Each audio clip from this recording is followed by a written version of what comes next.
5:15. 5:15. Okay. Okay. I'll We'll have 15 minutes, and then another hour and a half for that. So that's Okay. two sessions. Great. Hour and a half. 15 minutes. 2:15. Up to review. Just a little bit whether you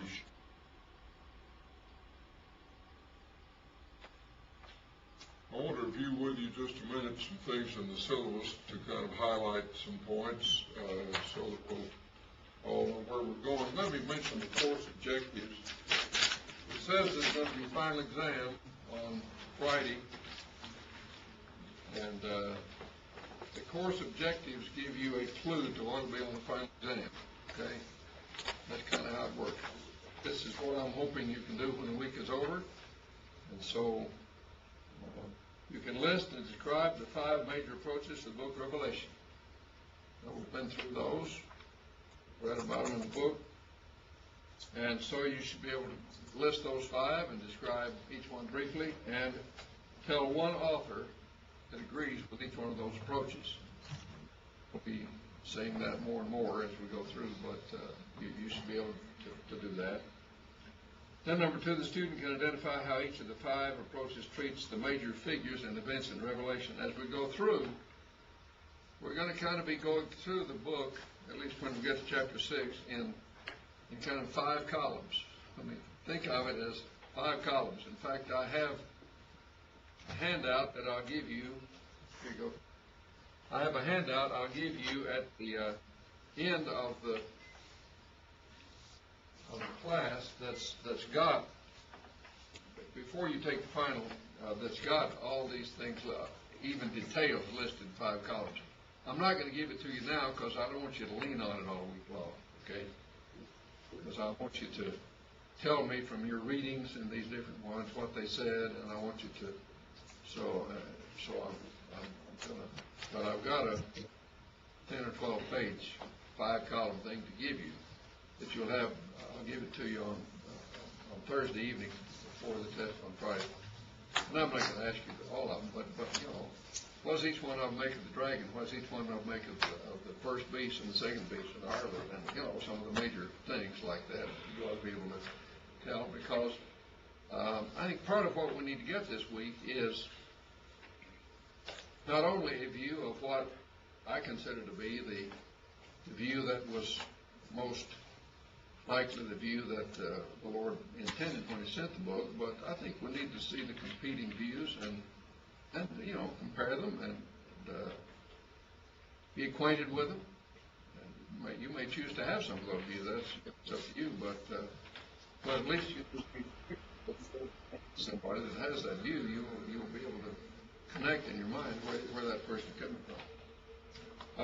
Number 3, the student can explain in some detail the approach to Revelation he or she prefers. I may ask you on the book of Revelation, which of these 5 views do you hold and why? You know, what are your reasons for taking that view?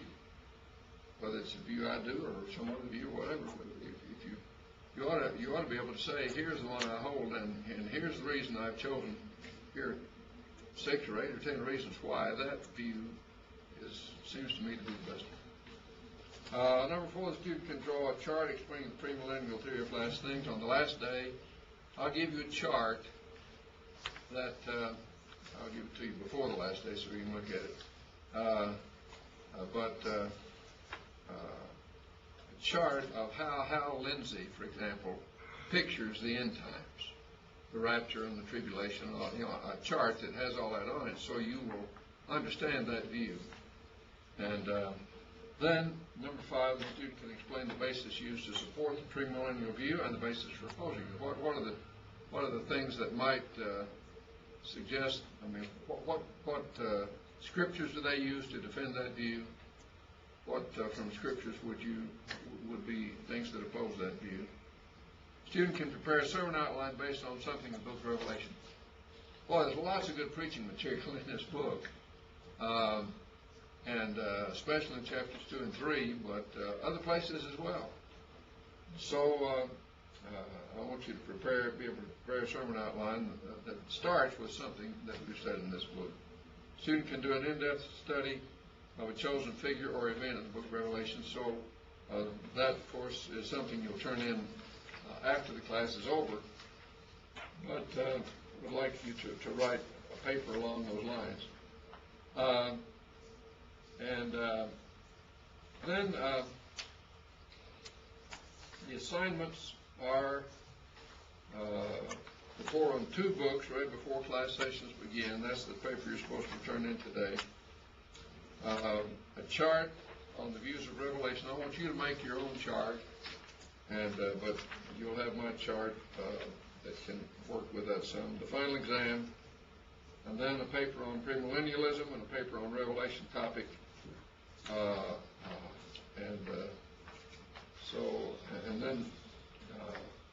So these are things that will be expected of you during the week. So just want you to be aware of that. On the sermon one, you should be. I hope that you will have a separate piece of paper on which you can write sermon. Something encouraging. I could preach on that. I can preach on that. Well, get a sheet and write them down. So just have a blank sheet of paper, and when we come across something that strikes you, we may talk about it, we may not, but you will think of something that, that'd make a good sermon. Like, out of the first session, we had the church grew because of the way they lived and the way they died. You ought to write that on your sermon sheet. That's pretty good, see, the way they lived and the way they died. So you need to be having that and track those as we go along. Okay, well, you can read the syllabus and all that's in there, but anyway, just want to kind of review that with you a little bit as we get started. All right, we're ready to talk about the second beast. Identify the second beast. He is discussed primarily in Revelation chapter 13, verses 11 to 17. And so it's from there mainly that we'll get these characteristics. He comes up from the earth. The other one came up from the sea. This one comes up from the earth. He has two horns like a lamb. Now the picture I'm going to give you in a moment from the artist is going to have a beast-looking thing with 2 horns like a lamb. Some picture it more like a lamb with 2 horns, but anyway, however you picture it, the identifying thing is it has 2 horns like a lamb. Then speaks like a dragon. Whose side is this beast on? Satan's side. Satan is the dragon. So if this one speaks like a dragon, it's on Satan's side, okay? So this is going to be one of Satan's agents. Here is a picture that has been given of this beast. You see over here 2 horns like a lamb right there, 2 horns. And this beast is setting up an image over here of the first beast. That's what it says that this beast does. Comes up out of the earth. You see this one coming up out of the earth. Beast with 2 horns like a lamb. Okay. Now, this beast exercises the authority of the first beast in his sight. In his sight. What does that tell you about this beast?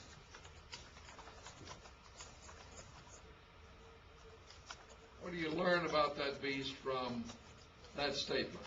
Exercises the authority of the first beast in his sight. Say again?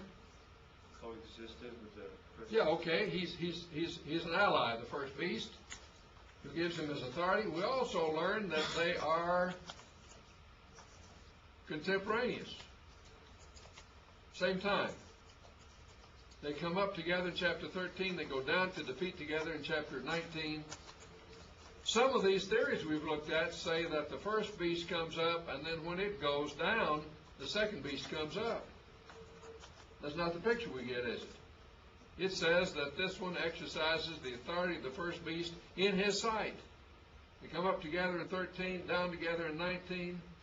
And so this is, the 2 work together. Work together. This beast has only one function, one job to do. And that job is to make people worship the first beast. That's all he does. Who is the first beast? Roman Empire. So what does this beast do?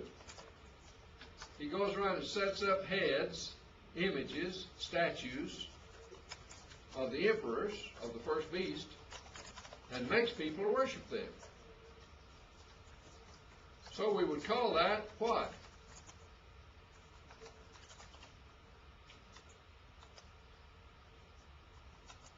Worshipping the emperor would be emperor worship, wouldn't it? The emperor worship. So these are the people who require worship of the emperors. Well, was there such thing as emperor worship? Was that a problem for the church in the early centuries? Well, yes. Emperor worship was a big thing.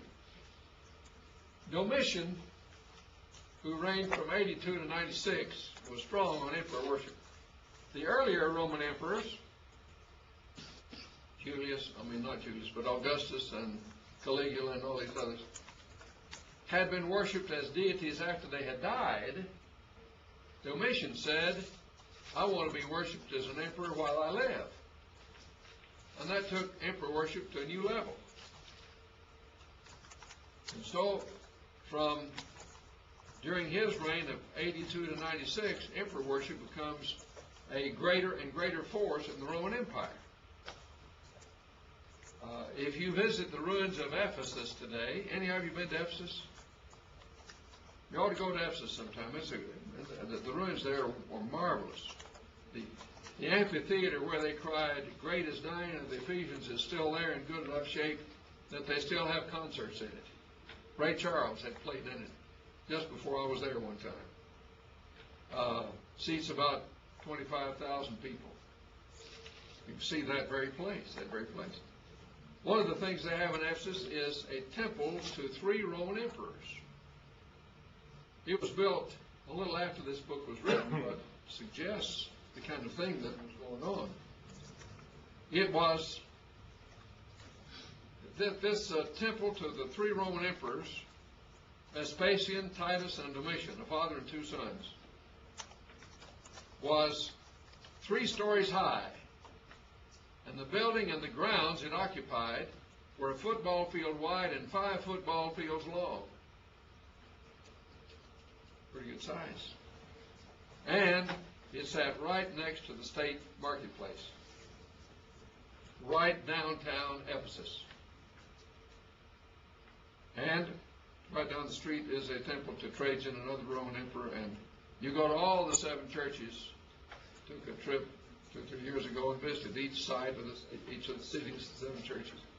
And all of them, of which there remains, which you can see today, there are still vestiges of emperor worship, like those temples, gates, magnificent gates built to honor the Roman emperors, and all kinds of things that were done to honor them. And so the Christians now are in a difficult spot because everybody around them is worshiping the emperors, and they can't do that.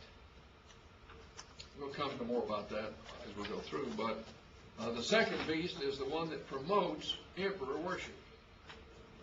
And so we might call this second beast the cult of emperor worship. The cult of emperor worship. So the first beast, the Roman Empire; the second beast, the cult of emperor worship.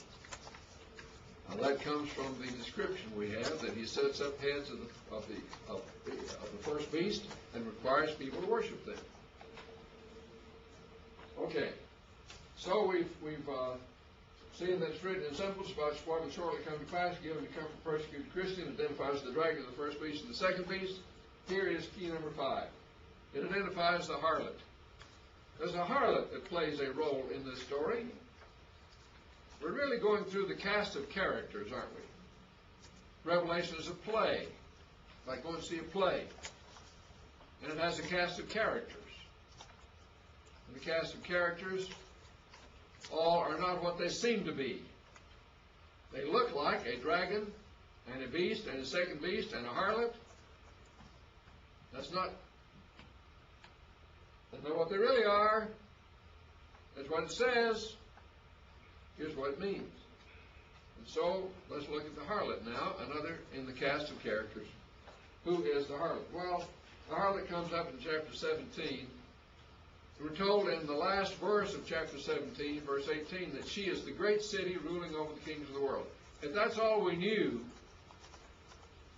what city, at the time this book was written, ruled over the kings of the world? Rome. City of Rome.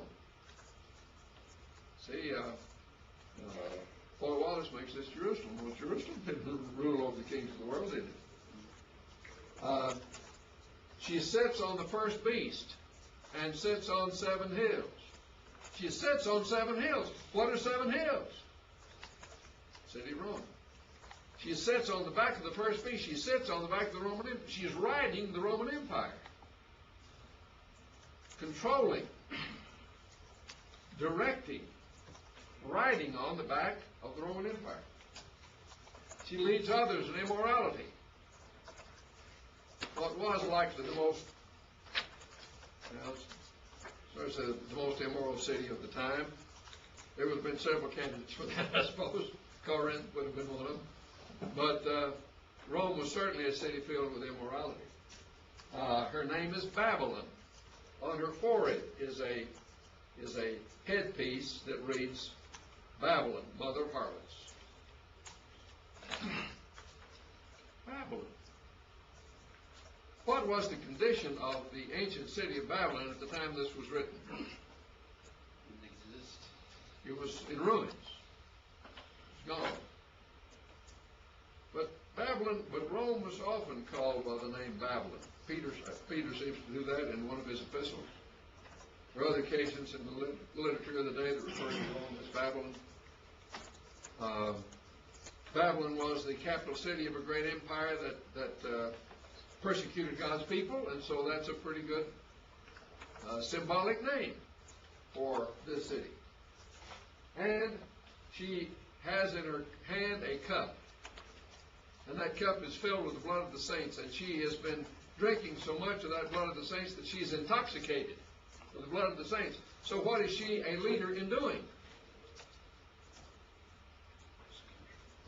Persecuting the church. Now, is that enough clues for you? No. The great city ruling over the kings of the world sits on the back of the first beast and sits on 7 hills, leads others in immorality. Her name is Babylon, and she's drunk on the blood of the saints. Well, those things, it seems to me, clearly point to the harlot, the harlot's the city of Rome. But look at this coin. This is a coin that was minted about the time the book of Revelation was written, just a little bit before the book of Revelation was written. That was in circulation in the area of the 7 churches of Asia. And what do you see? Well, here's a woman. And what's she sitting on? 1, 2, 3, 4, 5, 6, 7. What's she sitting on? 7 hills. Okay. And what's her name? Rome. See? Well, the idea of describing the Roman Empire, the city of Rome, as a woman, luxuriously arrayed, would have been very common to the people in those days. Now, this is not quite the description. She's not wearing exactly what she is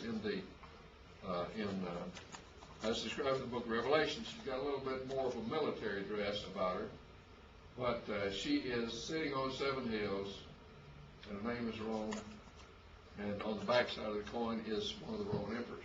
So, that connection makes it pretty clear. This was minted in 71 A.D. in Asia Minor, called the goddess Roma coin. She sits on 7 hills, seated by the Tiber River. The Emperor Vespasian is on the reverse side, and they are joint temples, the city and the emperor. So, this, I think, is a clear evidence that the description given in Revelation 17 of the harlot would have brought to the mind of the first century Christians the city of Rome. Okay. Now, 1 Peter 5:13 refers to Rome as Babylon, as do other ancient sources. 1 Peter 5:13. So the harlot then is the city of Rome, and she is a leader in the persecution, and here is a picture of her as our artist has drawn it. And you see here She's seated on the back of the seven-headed beast with 10 horns, paws like a bear, and so on, and the cup in her hand that's full of the blood of the saints, and she is luxuriously arrayed in purple and scarlet and so on. So that's the artist's conception of this. Okay, now we've seen 5 keys so far. Here comes number 6. Here comes number 6. The 1260 days. Yes. Wasn't the first dragon? I'm sorry. The first beast was the Roman Empire. That's right. And so is the harlot. The harlot is the city, Okay. and the beast is the empire. Okay. And so the harlot, the city, sits on the back of the empire and directs it. Does that help? Okay. Dr. North, Yes. can I move that chair? Yeah. Well, let me move. Yeah. This way, okay. Much better, thank you. All right. Yeah. Okay. Now, the 6th key is the book of Revelation has in it a period of time called the 1260 days. Let's see if we can identify what that is. Okay, 1260 days. Mentioned 5 times in the book of Revelation. It's always a time of persecution. It's a time when Satan is attacking something about God, his people, or something about God. Sometimes it's called 1260 days, and sometimes it's referred to as 42 months. But if you take 1260 and divide by 42, divide by 30, you've got 42. So 1260 days and 42 months would be the same length of time. Sometimes it's called 3.5 years, or time, times, and half a time. That's 3.5. Time is 1, times is 2, and half time would be 3. 3.5 years would be the same as 42 months, would be the same as 1260 days. So it's the same period of time, just described in 3 different ways. So this period of time is maybe referred to in one of 3 ways, but it's always a time of attack upon God and His people and His things. So it's a time of persecution of Christians, persecution of God's people and their things. Time of persecution. Now, it's mentioned in chapter 11 and chapter 12, chapter 13. Well, it says 1260 days. Does that mean the persecution is going to last exactly 42 months or 3.5 years? Well, no. Numbers in Revelation are symbolic just like animals are. So we have to understand that the numbers have a symbolic meaning as well. 3.5 years. 3.5 is half of 7. That's kind of interesting, isn't it? Half of 7. 7 means fullness or completeness. 3.5 would mean not complete. There are other times, like 1,000 years. So compared to that, this would be a relatively short span of time as compared to something that lasts 1,000 years. So a little bit of symbolism that we can gather from the use of 1260 days. It's the time of, I think, refers to the time of the Roman persecution, which lasted about 200 years, from about a little before 100 A.D. to about 300 A.D. Constantine signed the Edict of Toleration, I believe, in 312 or 313. So, and it was not constant through that time. Various emperors did more or less of this persecution, but roughly lasted about 200 years. And so I think that period of time refers to this period of persecution. Revelation 13:7 says the beast will make war on the saints for this 42 months, you see. Well, the beast is the Roman Empire, and he's going to persecute the church for this period, symbolically described as 42 months or 1260 days or 3.5 years. Okay, so we've identified the 1260 days, and then let's talk about one more, and that is identifying what the Bible says about the kingdom. The kingdom. Those who hold the premillennial view say that the kingdom described in the book of Revelation is a physical kingdom. It's a physical kingdom. Well, is that how the book of Revelation speaks of the kingdom of God, as a physical kingdom? Let's look. Here is chapter 1, verse 6, where John says, He made us to be a kingdom and priests. The citizens of this kingdom are priests. What does that suggest about the nature of the kingdom? The kingdom whose citizens are priests would be a spiritual kingdom, not a physical one. In Revelation 1:9, John says, I, John, am a partaker with you, early Christians, in the kingdom. So the kingdom existed at the time John wrote, and it was a kingdom of priests. So it was a present spiritual kingdom, not a future physical kingdom. And that would correspond with what Jesus said in John 18:36 when Pilate said, are you a king? He says, yeah, you got it. I'm a king. But my kingdom is not of this world. That's not the nature of my kingdom. We'll talk a lot more about that on Friday when we talk about the premillennial view, to which this is central. The nature of the kingdom is central in the question about premillennialism. We'll come to that more later. But just from the book itself, these two verses suggest that the kingdom is present and is spiritual. Now, we've looked then at these 7 keys that I think are starting points through which to look at the book of Revelation. You know, the view that you eventually take of the book of Revelation is going to be determined by what you take as a starting point. If you believe that Jesus came to establish a kingdom and failed, and believe he's got to do it later, then you're going to come to the book of Revelation looking at it through that view, through those glasses. If you come believing that it's got something to do with the fall of Jerusalem, you're going to see everything through those glasses. So what we're talking about so far is the glasses through which you look at the book. Things the book has told us about itself. It tells us it is a symbolic book. It tells us that it is about a time period that's going to happen soon. It tells us that it is about persecution. It gives us clues by which we can identify the dragon and the beast and the second beast and the harlot.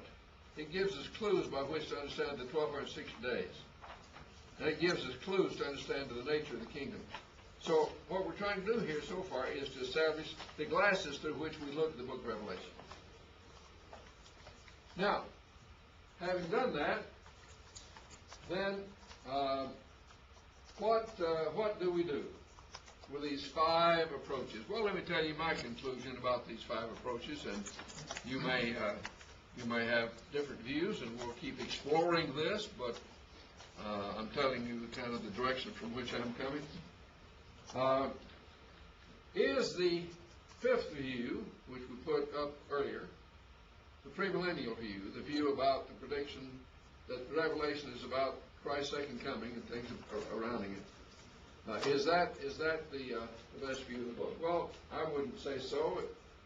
That view, as we'll see as we go through, takes many things literally. It says, for example, when John says, I saw locusts, what he really saw was modern warfare, but he didn't have names to call it. And he was really seeing Cobra helicopters with guns in their tail, and he calls them locusts with stingers in the tails because he doesn't know the word helicopter. And so that's not symbolic of anything. It just he didn't have the modern vocabulary to describe it. What he saw was real modern warfare. Well, I'm suggesting to you, on the other hand, that this is about things that are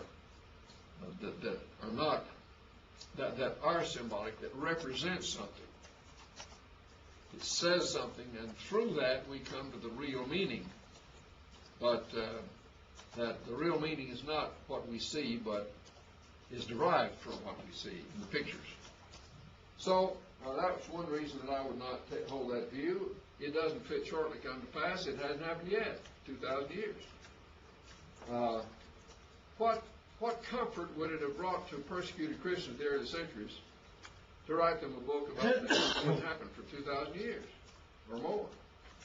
They needed some immediate help, and I think that's what the book of Revelation is written to do, is to give them immediate help, immediate understanding, immediate comfort, immediate consolation, immediate encouragement, immediate strength. And if it was about something that wouldn't happen for 2,000 years, then it would not have met their immediate need. This makes the kingdom a physical kingdom rather than a spiritual one. We discussed that. I believe that's not the heart of the meaning about the kingdom. And so those are some of the reasons, and we'll see other things as we go along. Those are some of the reasons I wouldn't make that my favorite view of the book of Revelation. Okay, number 4, the repeating principles view. One of the things I like about this view is this idea that it's about a template of wherever Christ is preached, there will be persecution, religious opposition, and physical opposition. One of the things I like about that view is that it has a way of making Revelation relevant to any time and place. Well, I agree with that. I don't agree with how they reach that conclusion, but I agree that it is relevant as an important message for Christians in any time and place. But I would differ with this view a little bit.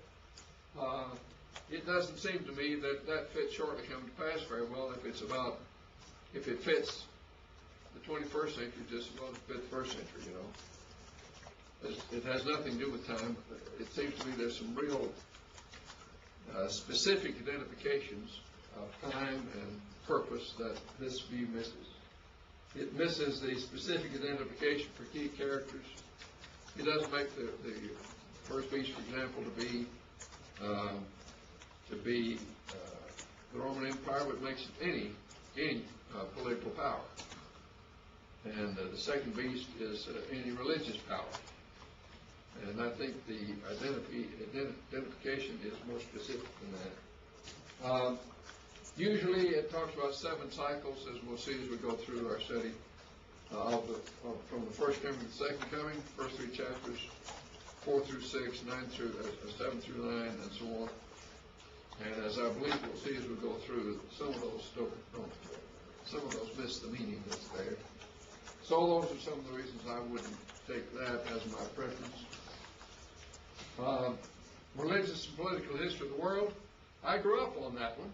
That's the one that I heard most of all when I was growing up. And then I came to believe in the repeating principles view and held that for a while, and then determined to preach a series on Revelation and studied it for a long time. And that's when I changed my mind and came to the view that I'm supporting to you today.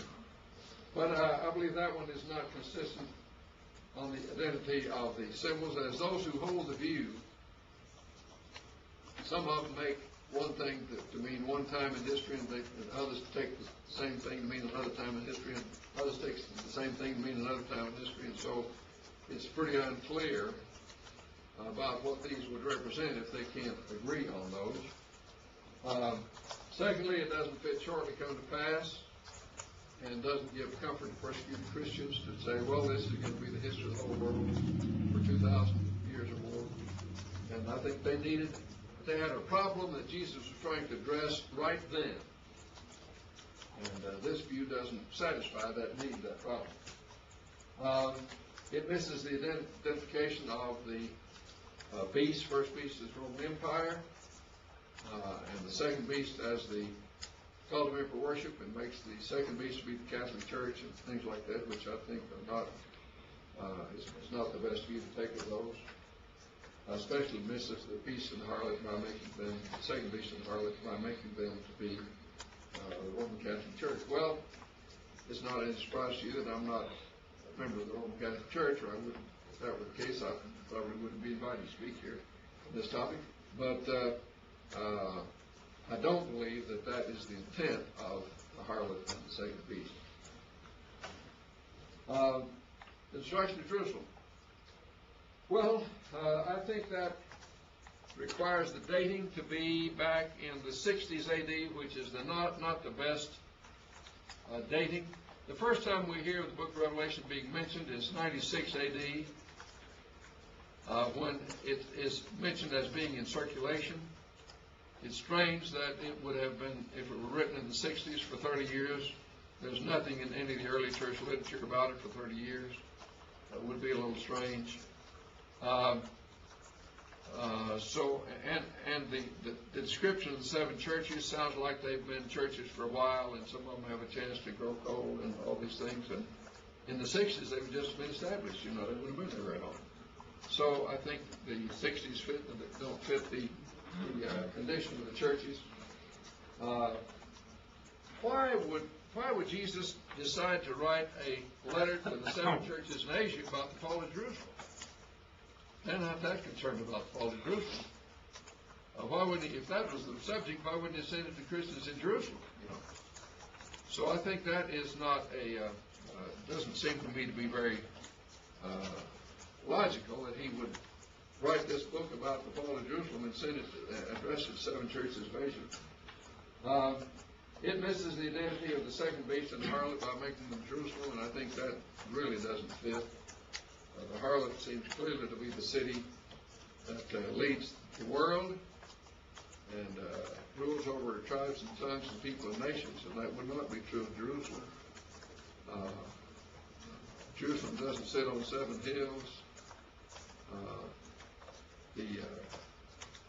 The second beast being called for worship certainly fits the idea of setting up heads of the emperor and requiring people to worship him and so on. So I think that's pretty clear, and this view doesn't hold those positions.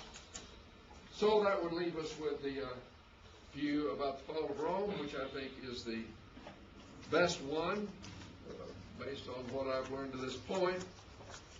We'll be talking about all these views as we go through and comparing them, so this is just kind of an overview of that a little bit. That fits the idea of it being symbolic. That fits the idea of it shortly coming to pass. That fits the idea of the right identification of the beast and the harlot. It seems to me the best way of looking at them is in the Roman Empire and the city of Rome. The 1260 days of persecution fits the idea of a period of persecution by the Roman emperor. And then that allows a spiritual kingdom and not a physical one. So those are some reasons why I would think that is the best view. And in a nutshell, here's what that view says. All this is kind of preview, because we're going to go over this in detail as we go through chapter by chapter. But in preview, that view says Satan wants to get rid of the church. Satan, represented by the dragon, wants to get rid of the church. And Satan says, okay, I want to get rid of the church. I didn't keep Jesus from doing what he came to do and dying on the cross and going back to heaven and all that. I couldn't stop him there. This all comes out of chapter 12, by the way. But I'll tell you what I can do. If I can get rid of all the Christians, so there's nobody left to tell the story, I will win. Is that right? If we don't tell the story, who wins? Satan does. See? Satan wins. So he says, if I can get rid of all the Christians. Now, how can I get rid of all the Christians? What can I do, Satan says. Well, he says, what's the strongest power on earth today? And the answer is Roman Empire. If I could get the Roman Empire to turn against the church, they could certainly get rid of it. But why will the Roman Empire not like the church? I mean, they've got lots of religions that they let go on in their empire. Why would they decide the church is such a bad thing? Ah, he says, I know what I'll do. I'll cause the Roman Empire to put more emphasis on emperor worship. And look where that will lead the Christians. If they take a pinch of incense and put it on the altar and say Caesar is God, what have they done? Denied their faith.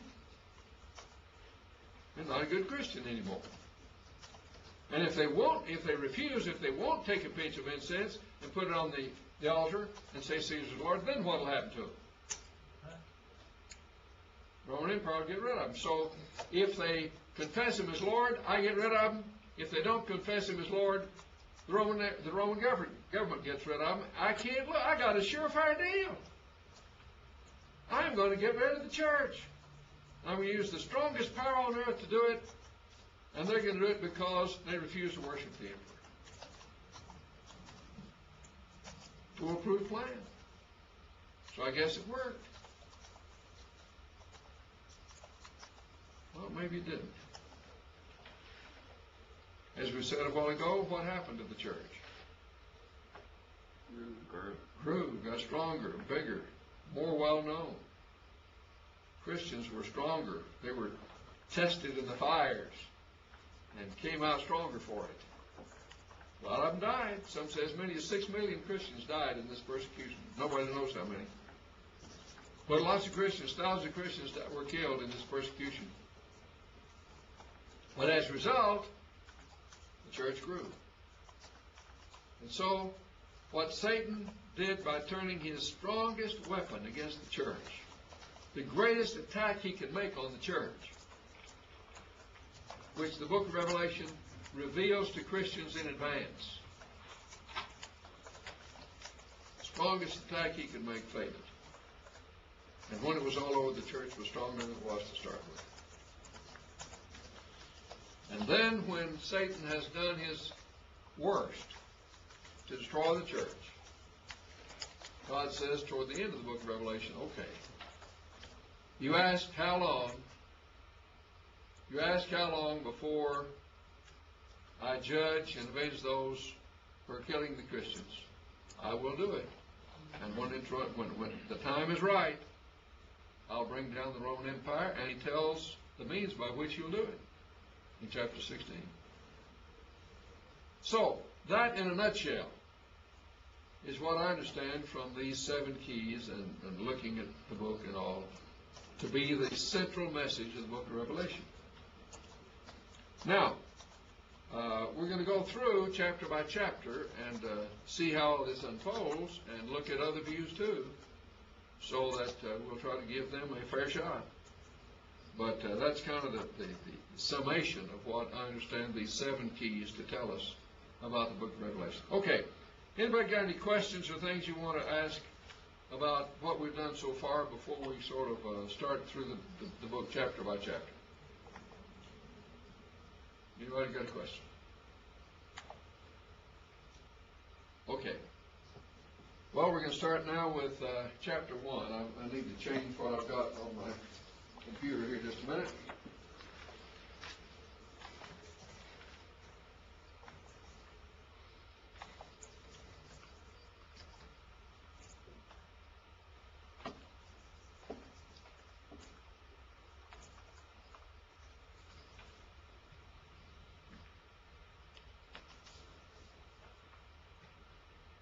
So we're going to start with chapter 1. We're going to do chapters 1 through 3 now, 1 through 3. 1 through 3 is kind of an introduction to the book. It's the prologue, we might say. It's kind of setting the stage for the book. And that's what we get in chapters 1 through 3. We're going to move through this fairly quickly, but we'll try to get some things out of these 3 chapters that will be practical lessons for us, things that will be good for sermons. You got your blank sheet ready for sermons? We're going to have some of that right now. Okay. Revelation 1:1.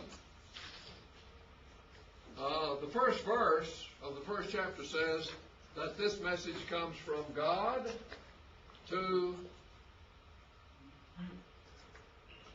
help me? bondservant. to, Shows his love. yeah, eventually to the bondservant, but first it comes from God to Jesus to, Joe. but who's the next one in the order? The angel, Angel. Who's going to give it to John. John? Okay, you see the sequence? From God to Christ to an angel to John. Now, it's not in that order in the verse, but that's how it all plays out. And it's going to be about things that will shortly come to pass. So John, whom I believe to be the Apostle John, others have tried to say, well, it was John the Elder or something, somebody that we've never heard of before, and try to get the writing of the letter back later after the first century and so on. But I believe the evidence is really strong that this is John. He uses lots of words that John does. He calls Jesus the Word of God, just like he does in John 1:1. There are, in other words, the style of the writing is somewhat similar to that in John's writings. That is, it's a fairly simple level of Greek. It's not kind of complex Greek that Paul uses sometimes. And there's just nothing, and the burial place of John is very likely in Ephesus. You can go today to the place that probably is the burial place of John. There's a place near Ephesus, kind of up on a hill, where there was a church built over it. You know that they built churches over places they considered sacred to preserve the place. And so there was a very early church there, likely to preserve the place of remembrance, place of John's burial. So there's a fairly good evidence that is indeed his burial place. And so a lot of things point to John, I think, as being the author. So John the Apostle, I believe, is the author of the book. And John was on the island of Patmos. Patmos. A small island out in the Aegean Sea. We'll see a map of it in a minute. Between Greece and Turkey, out in the Aegean Sea, a small island not too far off the coast of Ephesus, which was used by the Romans as a prisoner colony. You remember how Napoleon was put on an island to put him in exile on Elba? Well, here John is on an island to be in exile. Now, if you go to the island of Patmos today, which you can do, you can go to the very cave where John received the revelation, and you can see his handprint in the wall. At least that's what they tell you. And his knee print where he knelt down. But of course, all that's hokum. But anyway, they'll show you those places. But he was on the island of Patmos. It's kind of a mountainous island. It's got a high. The middle of it is high, and it would hold a population of maybe 2,000, something like this. It's got a deep sea port. So lots of touring ships stop there. So it's an island off the coast of Ephesus. He was exiled there for his faith, and John says, "I was in the Spirit on the Lord's day." What day is the Lord's day? John doesn't say. What would you think? First day of the week. First day of the week. You know, this is interesting to me because in the early church, they always met on Sunday, the first day of the week. Acts 20:7, 1 Corinthians 16:1. They met on the first day of the week to break bread. Historical records are clear that they met on what they call the first day, or sometimes the eighth day. They talk about the eighth day, which is after the seventh day, which is the seventh day. So the day after that they met. And so the record is clear that that's when the early church met. So if the day they meet is called the Lord's Day, there must be something special about that day. It's His day. Now, there are some churches that are saying we can meet on Saturday night. Well, and they're saying, where does the Bible say that's wrong?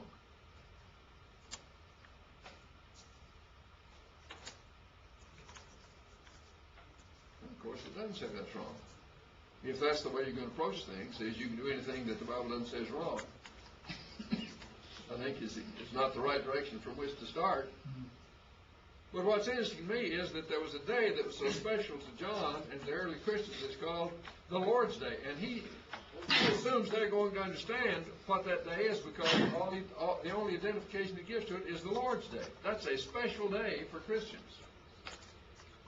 So, the older I get, the more of these deep theological questions I answer by saying, that's the way the early church did it.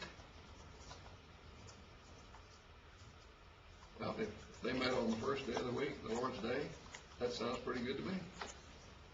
They didn't use instruments, that sounds pretty good to me. They didn't have women preaching, that sounds pretty good to me. Let's just do it like they did it, okay? So, I think the fact that there's a day that early Christians would have recognized as the Lord's Day means this was a pretty special day for them. I was in the Spirit on the Lord's Day. And he heard behind him a great voice. John is here, and behind him someone appears with a great, powerful voice. And John says, I turned to see who was speaking, and I fell at his feet as one dead. Scared to death, I guess we might say. And so on the screen now is something of what John saw. He saw one like a human figure. His countenance was bright and shining. His hair was white. He was wearing a robe down to the foot. He had around him a golden girdle, a golden band. His feet were like polished bronze. And he's walking around in the midst of what? 7 golden lampstands, sometimes called candlesticks. Lampstand is probably better. 7 golden lampstands. And he speaks to John. And he says, don't be afraid, John. I am the first and the last.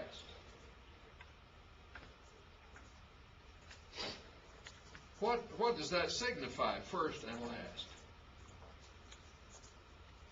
What quality does that give this person? Eternal. Eternal, exactly. I am the eternal one. Or, I am deity. Okay, I am deity. I am the first and the last. I am the living one. This is the deity who was dead and alive again. Who's that fit? Who is the only one that fits? Who's the only deity that ever died and rose from the grave? Be Jesus, wouldn't it? I'm the first and the last and the living one. I was dead and I'm alive again. I have the keys of death and of Hades. Who's going to turn all the dead people loose someday? 1 Corinthians 22 through 26. Jesus, when he returns, he's going to raise the dead.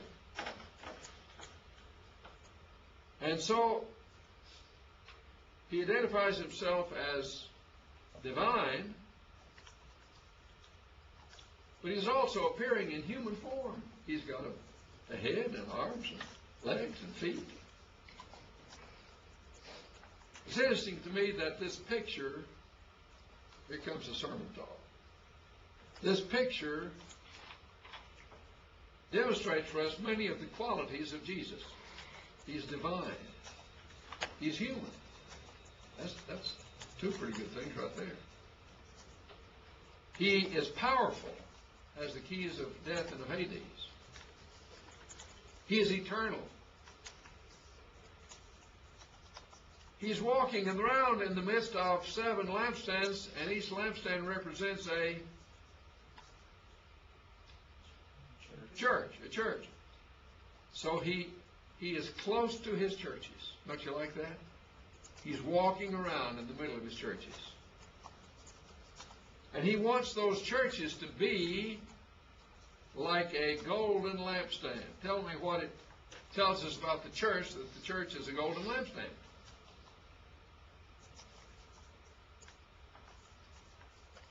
Holy, pure. Holy, pure, light-bearing. Your congregation ought to be a golden lampstand in the community. They ought to see your good works and call you golden, call you beautiful. They ought to see your light and want to follow you. A light in the darkness. A lot of good analogies can come out of the golden lampstand idea. So Jesus is walking around among his lampstands, his churches. He's close to us. He's observing us. He cares for us. He's close to us. So some really interesting things come out of just the picture here of Jesus appearing to John. So he comes and says that he is there, and he says, I have in my right hand 7 stars. And he says the 7 lampstands are 7 churches, and the 7 stars are the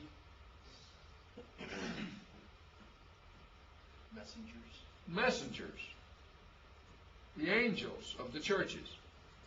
Now, yes, sir. Just want to let everybody know I'm locking up the office area unless somebody needs something up there. Okay. Anybody need to get anything out of the office area? Okay. And would one of you gentlemen be able to give my uncle a ride to Holiday Inn just down the road? Okay. I'm going that way. All right, good. Thanks. And you know where it is? Because I know. I left there this morning. I'll take you there with me tonight. Okay. Thanks. Thank you. Okay. Got everything you need? Doing fine. Okay. Okay. In my hand are 7 stars. 7 stars represent, some translations say the angels, some say the messengers. Messenger is probably a good translation. The word angel really is used sometimes to mean messenger. John is the angel that goes before the face of the Lord. That is the messenger. So sometimes this word is applied to human messengers as well as to heavenly messengers. Which would it be here?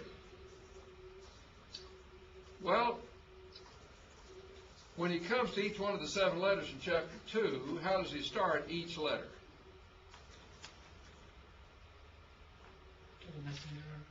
Yeah, to the messenger, to the angel of the church in Ephesus, right? To the angel of the church in Sardis, right? To the angel of the church in Philadelphia, right? Now, if these are heavenly beings that he's sending the letter to, how is he going to get it to them? And what post office is he going to put it in to send it to an angel flying around? So I think he must mean the human messengers of these churches, that is, the corresponding secretaries, the elders, or somebody who sends and receives messages for the churches. Jesus says, I want you to get this letter and send it to the people, to the one over there that receives their mail, we would say, that receives the messages, and get it to those churches. So I think it's the human messenger that is in mind here. Okay, now, we've seen that picture and how the book starts, and with chapter 1. Now let's talk about, we'll flip through this, we've already talked about these things. So, he says now, I want you to send a letter to each one of these 7 churches. Send a letter to each one. And so, Jesus now is going to dictate a memo to each church and include it in chapters 2 and 3 as this book gets started. Now, here's the map that show you where these are a little bit. This is Asia Minor. This is Greece over here. Here's Asia Minor over here. And here's the island of Patmos right here. And here's Ephesus.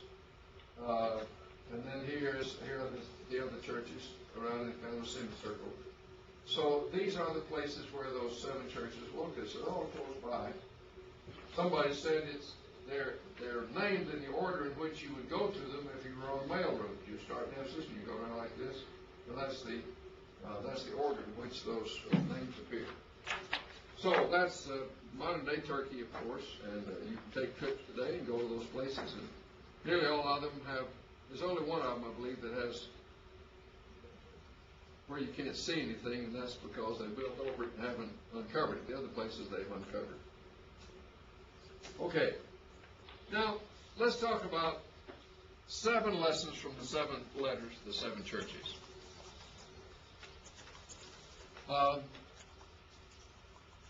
You can certainly preach a sermon on each one of these letters. Let me give you the outline for doing that.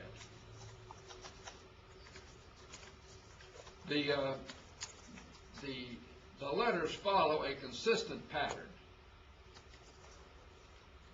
They all start with an introduction in which Christ identifies himself. He begins with the church in Ephesus, right? And then he identifies himself as something that relates back to chapter 1. He says, I'm the one with eyes like the flame of fire. I'm the one whose feet are like the polished brass. So he starts every letter and identifies himself by some characteristic suggested by what we saw in chapter 1. So the first is kind of the introduction of the letter. Then, and the identification of himself as the author. Then in most letters there is a recital of good things about that church. Things that he approves, things that he's glad to see. And then there is a section on things that he's not happy about with that church. And then finally there is the epilogue, the close of the letter, in which he always closes with a consistent formula. To him that overcomes will I give. To him that overcomes will I give. To him that overcomes will I give. And then he mentions some reward that he has in mind for for that church. We're going to go through in a minute all those rewards, but he closes with this epilogue that says, "To him that overcomes will I give." What's the Greek word there for overcome?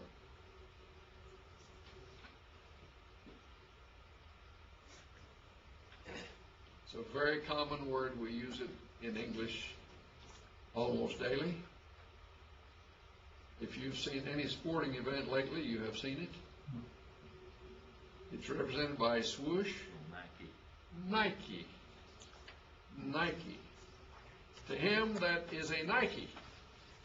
To him that wears Nike. No, it's not that, is it? Not to him that wears Nike. It says to him that is a Nike. To him that overcomes will I give to eat of the tree of life.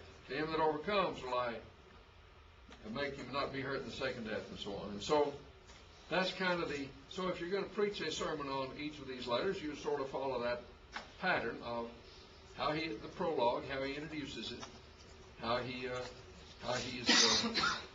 what characteristics he uses to refer to himself. Then the good things, and then the bad things, and then how he closes. That'd be kind of a standard organization for these letters. Now,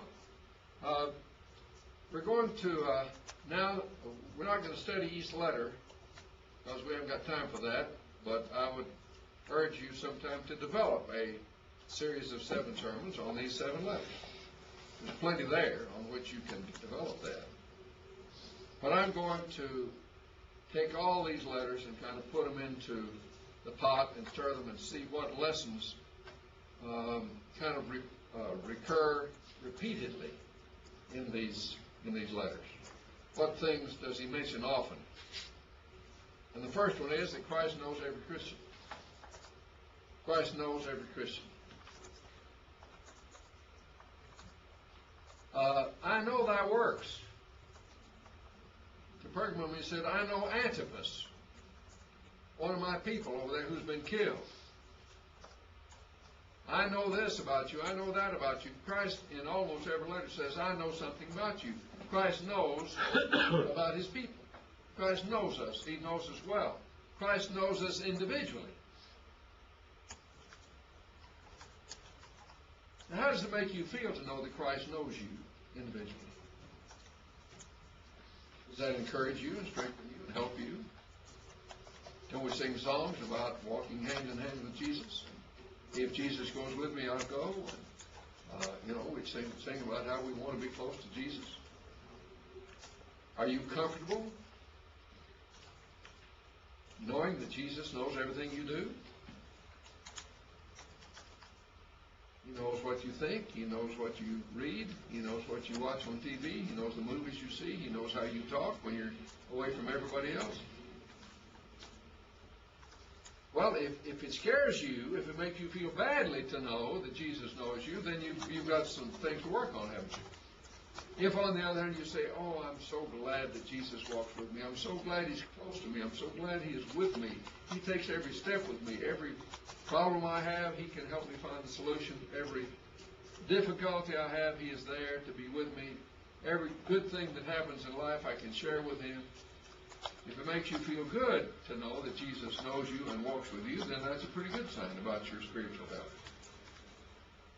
But be sure of this, Christ knows every Christian.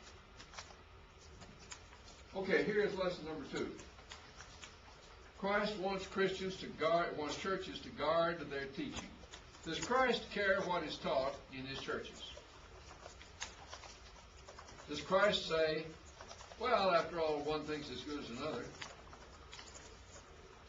You don't all have to agree on the basic things. Just, whatever you think will be okay. That's not the approach Christ takes in these letters. Let me give you some examples.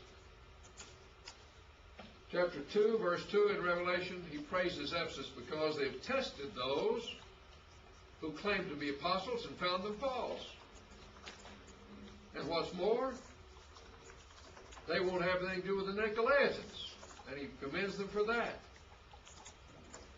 So he praises them for holding tightly to the right doctrine. They tested the apostles and found them false, and they hated the work of the Nicolaitans. Thank you. Yeah, thank you very much. Then there was Revelation chapter 2, verse 14 and verse 20. He condemns Pergamum and Thyatira for allowing false teachers. These teachers at Thyatira and Pergamum had said it's okay to commit fornication and it's okay to eat things offered to idols. We're going to come back to that in a different way in a minute. But he condemns them for allowing those people to teach such doctrines in their church. What business have you got allowing teachers like that, not in these words, to stand in your pulpit? And then to Sardis, he says, chapter 3, verse 3, remember what you have received and keep it. What had they received? Well, they received the true doctrine. That's how they became Christians. That's how they got started. Probably through the teaching of Paul and those that Paul taught. But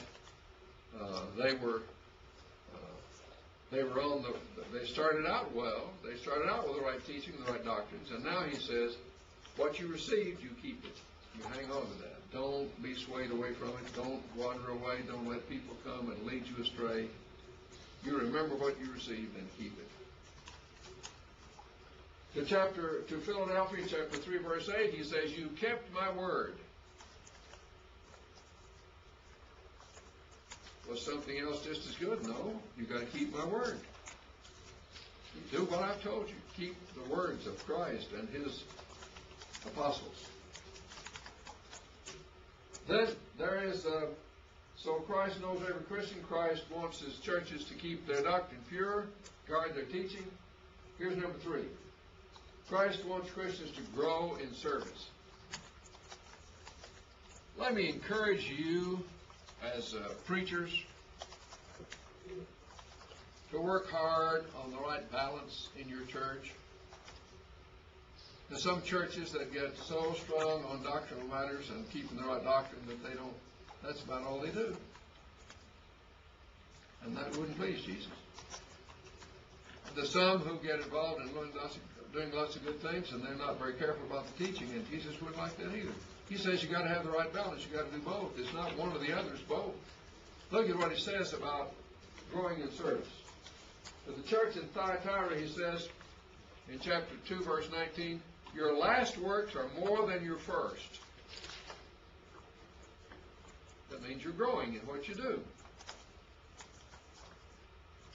Well, that's a great thing to have said about you and your church. Your last works are more than, you're doing more now than you've ever done before. Your last works are more than your first. Oh, that is really good. He commends them for that. To the church in Philadelphia, chapter 3, verse 8, he says, I've set before you a door opened which none can shut.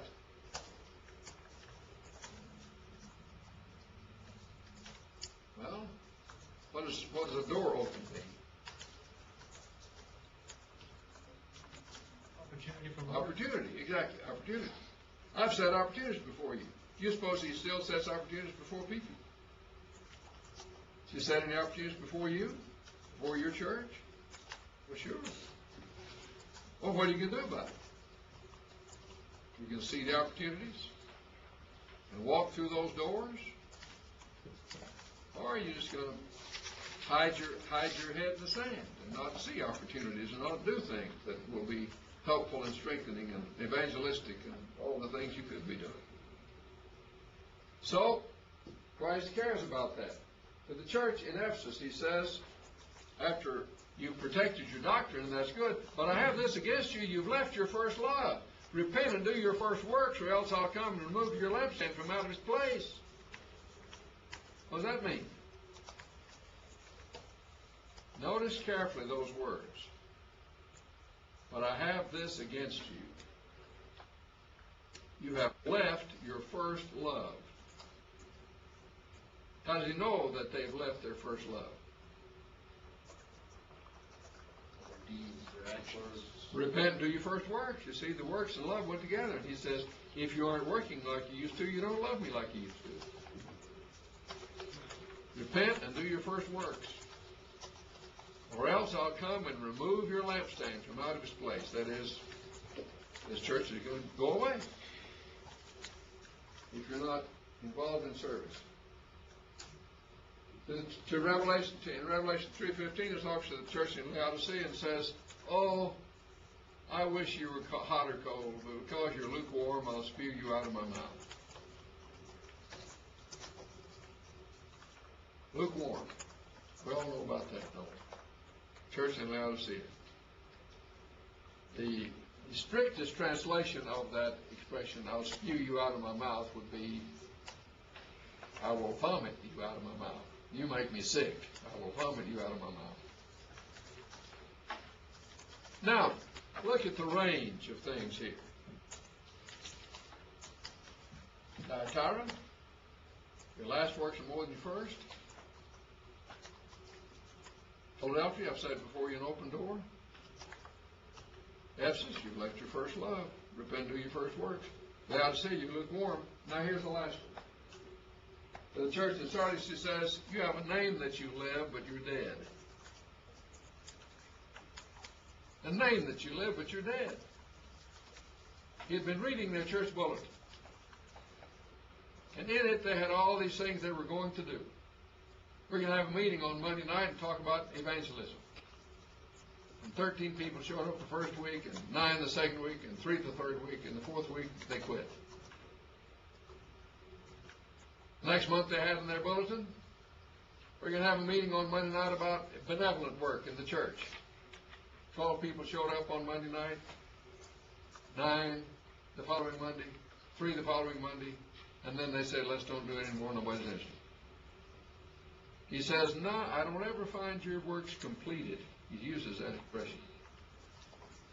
Well, a name you live, but you're dead. Now, my question is to you, where do you fall in that range? Your last work's more than your first, have a name to live, you're dead. Doing your opportunities, left your first love, lukewarm, where are you on that continuum? Well, the point is Christ cares what you're doing. That's my point. And he expresses that by talking to these churches in different ways, describing their condition. Makes a pretty good sermon right there, boys, I want to tell you. Christ cares how much this church is doing. What are we doing? How are we serving? Are our last works more than our first, or do we have a name we live but we're dead? Not only as a church, but as individuals.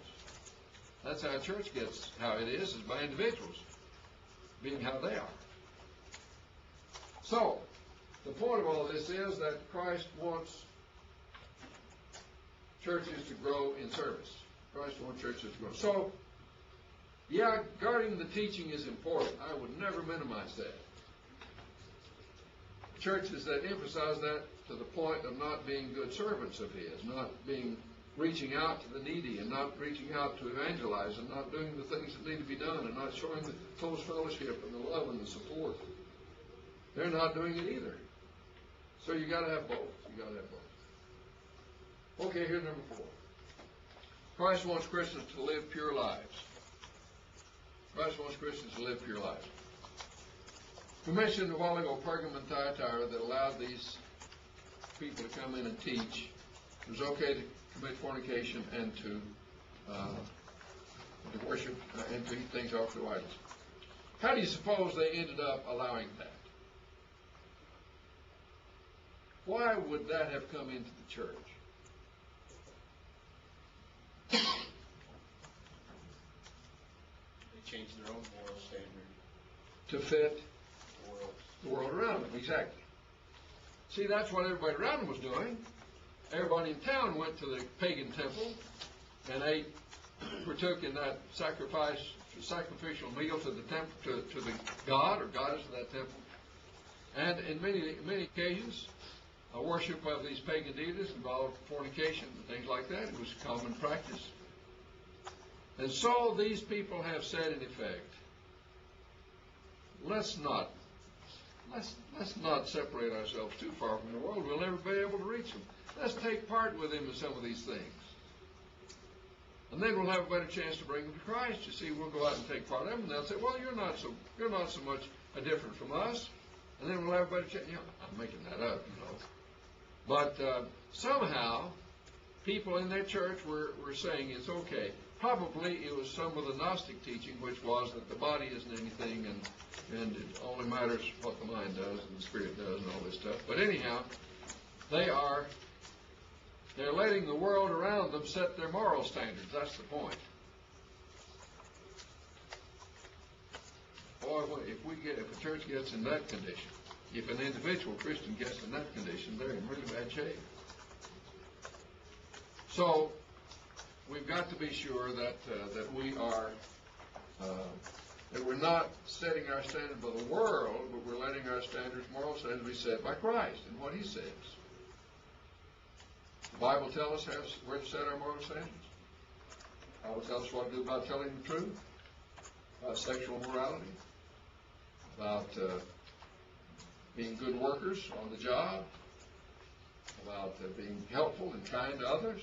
Well, sure it does. So let's let that be our standard, not the world around us. Not the world around us. Okay, Christ wants Christians to live pure lives.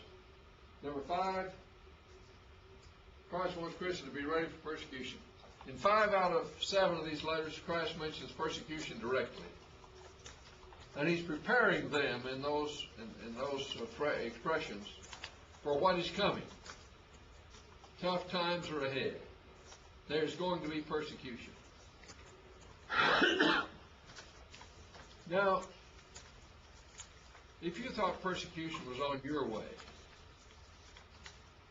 if you thought your church was about to undergo persecution, if you thought that the time was shortly to come that people would knock on the doors of your members and say, are you a Christian? And if the answer is yes, they'd take you off and feed you to the lions. What would you do? That'd be quite a process to get people ready for that, wouldn't it? One of the most striking letters I ever read was from a preacher of the church in Saigon, Vietnam, when he knew that shortly Saigon was going to fall to the communists. And he said, here's what we're doing to get ready. We know we can't meet publicly. So we're working up a network by which we can stay in touch with each other. We're working out plans so we can meet with each other in our homes. We're memorizing as much Bible as we can. So if they take our written word away, we've got it in our heads. Isn't that a good one? I love that one. That's good. So they were preparing for persecution. Well, these letters are preparing the Christians of that day for persecution. It's coming. You've got to get ready for it. Stand fast. Hold on. One expression is, be faithful unto death, and I'll give you the crown of life. That doesn't mean be faithful until you die of old age. Well, I guess it would include that. It means be faithful to the point of giving your life. Be faithful unto death, and I'll give you the crown of life. It would be a whole different mindset, wouldn't it, if we thought we were going to lose our lives in the not too distant future because we're Christians. And so these letters are trying to prepare people, prepare Christians for that kind of eventuality. And it came to face many of them. There's the story of Polycarp, who was from Smyrna, one of these 7 churches, about 175 A.D., I've forgotten the exact date. And the Romans took him. He was an elder in the church. And they said to him, Polycarp, you must say that you accept Caesar as Lord. You worship Caesar as Lord, or we're going to kill you. And he was taken out in the public forum for that. And he said, 86 years I've served him, and he has never failed me. I can't deny him. Do what you will. And they burned him at the stake. That went on over and over and over and over again. Now, Christ in these letters and in the whole book, I think, is preparing the church for that kind of persecution. Okay, here comes number 6. Christ wants Christians to know they can be lost. Christ wants Christians to know they can be lost. Sometimes we have the teaching about once saved, always saved. Let's see what these books say about that. Ephesus, he says, remember from where you've fallen and repent, or else I'll remove your lampstand from out of its place. Doesn't sound like it. Doesn't matter what you've done, everything's going to be okay anyhow. To the church in Smyrna, be faithful unto death. I'll give you the crown of life. What if you aren't faithful unto death? Then you don't get the crown of life. Put that in syllogistic form. He says, if and only if you're faithful unto death, I'll give you the crown of life. To the church in Pergamum, repent of these false teachers, or else I'll come and make war on them. Christ is going to give serious consequences to those who do false teaching and those who follow it.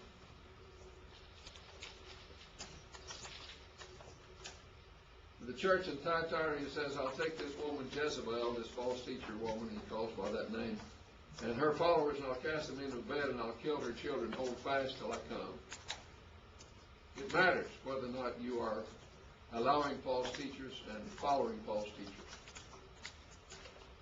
The church in Sardis, he says, repent, and I will not blot your name out of the book of life.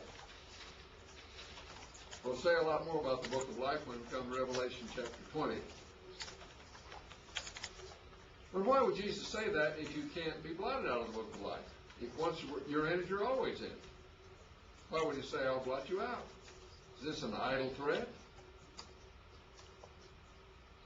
See, those who believe in this doctrine of once saved, always saved, say, well, then they weren't saved in the first place. Then why were they written in the book if they weren't saved in the first place? They're written in the book, means they were saved in the first place. Then they can be blotted out. And if you look at all the places in the Bible that mention the book of life, nearly half of them talk about being blotted out. Philadelphia, hold fast and no one takes your crown. Well, I thought you couldn't lose your crown. And so, in Laodicea, I'll spew you out of my mouth. Well, these are all passages that suggest one can. be among those headed for heaven and be lost, spewed out, lose your crown, be blotted out of the book of life. So Christ warns these people, these churches, look, you started out well, but you got to keep going. You got to be faithful. You got to be overcomers. You got to be Nikes. But the last thing, why are these warnings to be faithful if you cannot be lost? Now, here comes number 7. Number 7. Christ wants Christians to hope for great reward. Sometimes, I'm afraid, we emphasize too much. Well, let me say that differently. Sometimes we get out of balance the warnings to be faithful and the promises if we are faithful. We spend more time on the warnings than we do on the promises. I think that's out of balance with what Christ would have us do. We as Christians ought to be filled with hope. We ought to be filled with hope. And that's what he closes each letter with. To him that overcomes. He says, to him that, let me just go through these things that he says. To him that overcomes, I'll give to him to eat of the tree of life. He won't be hurt in the second death. He will eat the hidden manna. He'll have a white stone with his name written on it. I'll give him a crown to wear. He'll wear a white robe. He will be a pillar in the temple of God.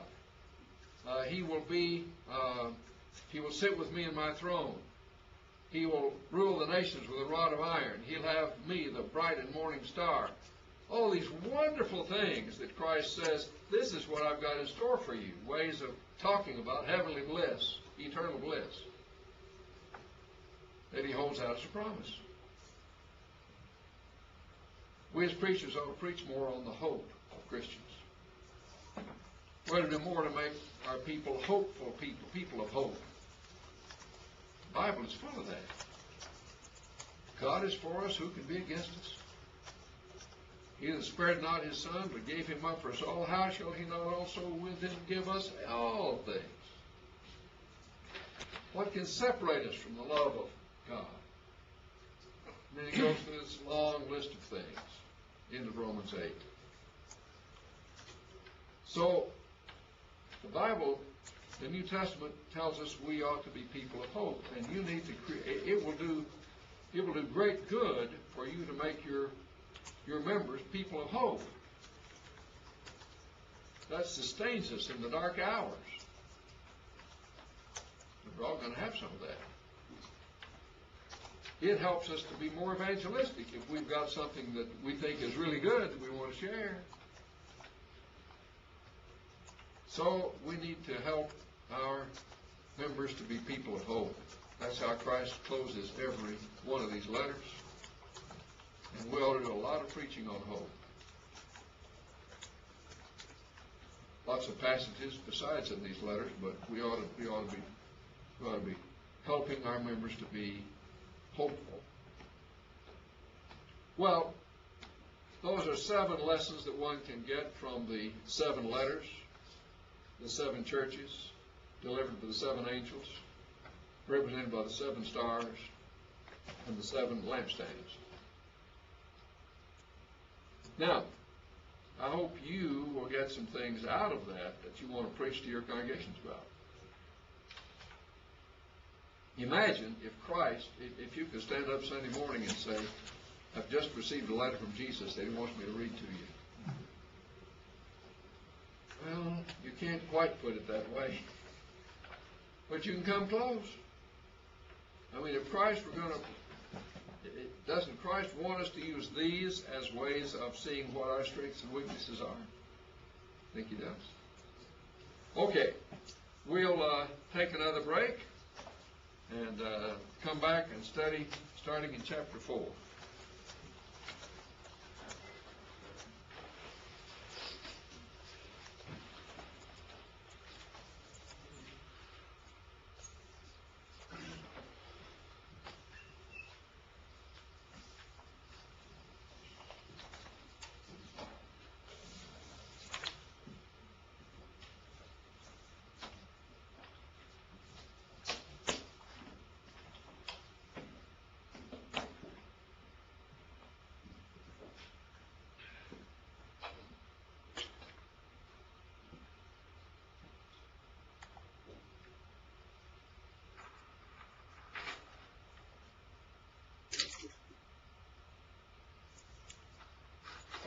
starting now in chapter 4. We've seen the first 3 chapters as prologue, introduction.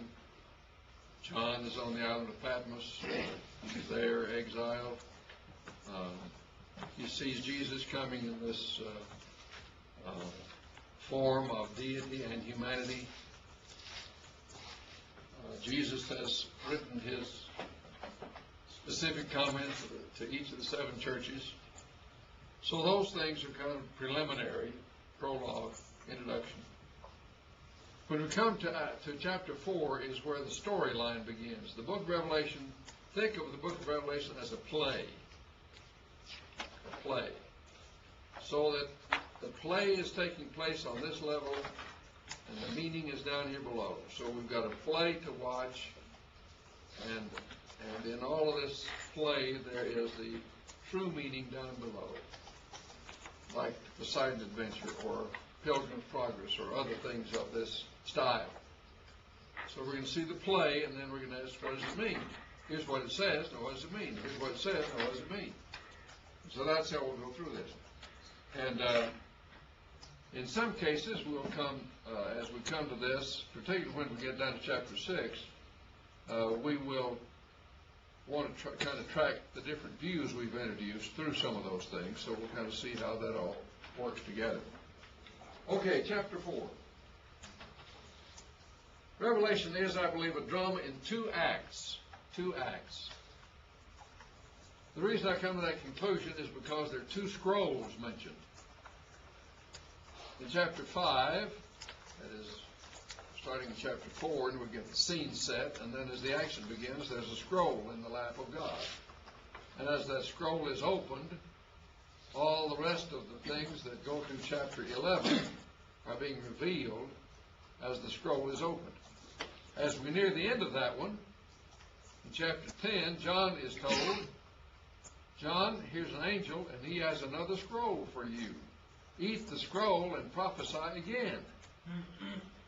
So I'm assuming, although it doesn't say so, that is the contents in that scroll would be Act 2, starting in chapter 12. So we're sort of dividing this into a play in 2 acts. And the first act is 4 through 11. 4 through 11. In this section, we'll get part of the way through the first act. Will be our plan here for this. Now, chapter 4 then starts Act 1. Chapters 4 through 11 for Act 1, and now the curtain rises in chapter 4 on the heavenly scene, the throne room of God. And so we're going to get a picture, as the curtain rises, of the stage on which the play will be given.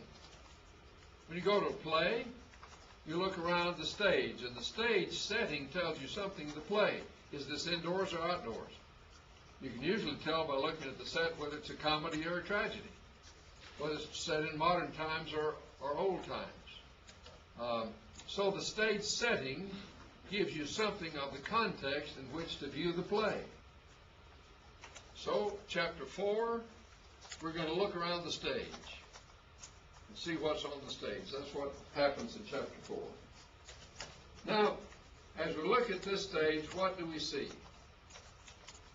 Well, in the very center of everything is the throne of God. We have on the screen a picture that an artist has painted. You'll notice several things about this picture that we'll explore a little bit as we come to them. But here is the throne of God in the center. Around the throne of God are 4 living creatures, 4 cherubim, 6 wings. Then around that are 24 elders on their thrones. And then around that, according to chapter 5, verse 11, are angels. 10,000 times 10,000 of angels. 10,000 times 10,000 and thousands of thousands. How many angels is that? Well, more than you can count. And then in chapter 5, verse 13, it says, every living creature in heaven and on earth and under the earth. Big stage. It's got all, everybody's there. Angels, human beings, everybody is there to observe the play. So, this is something of the setting that we see. Now, the throne in the center, God's throne, every interpreter that I know of says this is God's throne. There's not a lot of difference of opinion about this stage setting. The four living creatures, 24 hours a day, say, "Holy, holy, holy is the Lord God, the Almighty." I mean, the scene here is one of glory and praise and majesty to God, adoration of God. And we need to keep that setting in our minds all the way through the book. This is where the story unfolds, is as God sits on his throne and this story begins to take place. These four creatures praise him. The elders, 24 elders, cast their crowns before him. Sing about that sometimes.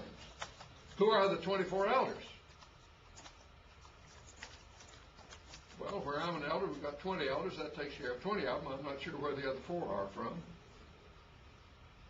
What are the 24 elders? Well, we're never told, are we? It just says 24 elders, so we don't know. A guess might be the 12 patriarchs of the Old Testament and the 12 apostles of the New Testament. The reason I might make that guess is because when we come to the vision about the New Jerusalem, the names of the 12 apostles and the names of the 12 patriarchs of the Old Testament are inscribed on the gates and on the foundations. Where was that at? In Revelation chapter 21, the New Jerusalem. So it makes mention of those two groups, and so maybe that's what this is. We're never told. What this does do, however, imagine how majestic this scene appears. It's a scene not of one throne, but of one throne with 24 more thrones. Who is on the throne as this story begins? God is on the throne. Now, sermon topic. These Christians are facing difficulties and hardships, and what happens when we face difficulties and hardships? What is the question we often ask? Why me? Why me? Where's God? And as Christians are about to enter this time of trial and difficulty and hardship and persecution, what a great message for them to say, God is on the throne. God's on the throne. He hasn't forgotten you. He's not gone away. God is on the throne. So, at the very beginning of the play, we get an important message. God is on the throne, and God is majestic, and God is powerful, and God can take care of things. So, from the very beginning of this, of just looking at the stage setting, it's an important message for these early Christians and for us. And so, the 4 creatures praise him, and the 24 elders on thrones praise him. Chapter 5, verse 11, the host of angels. And chapter 5, verse 13, every creature in heaven and on earth and under the earth. Everybody living and dead is observing this story. It's a story that involves everybody. Now, it's focused on the early Christians, but it involves us all.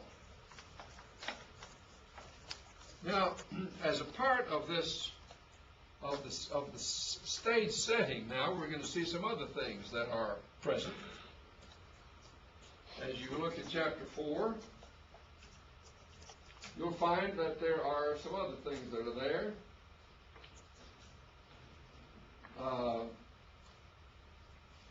These other things that are there is a body of water. And there is a 7-tiered candelabra. which represents the seven spirits of God, or the Holy Spirit in its fullness. In chapter 4, it speaks of this body of water, the seven-tiered candelabra. In chapter 8, verse 4, it talks about the altar of incense. In chapter 6, verse 9, it talks about the altar of burnt offering. In chapter 11, last verse, it talks about the Ark of the Covenant. What's beginning to come to your mind here?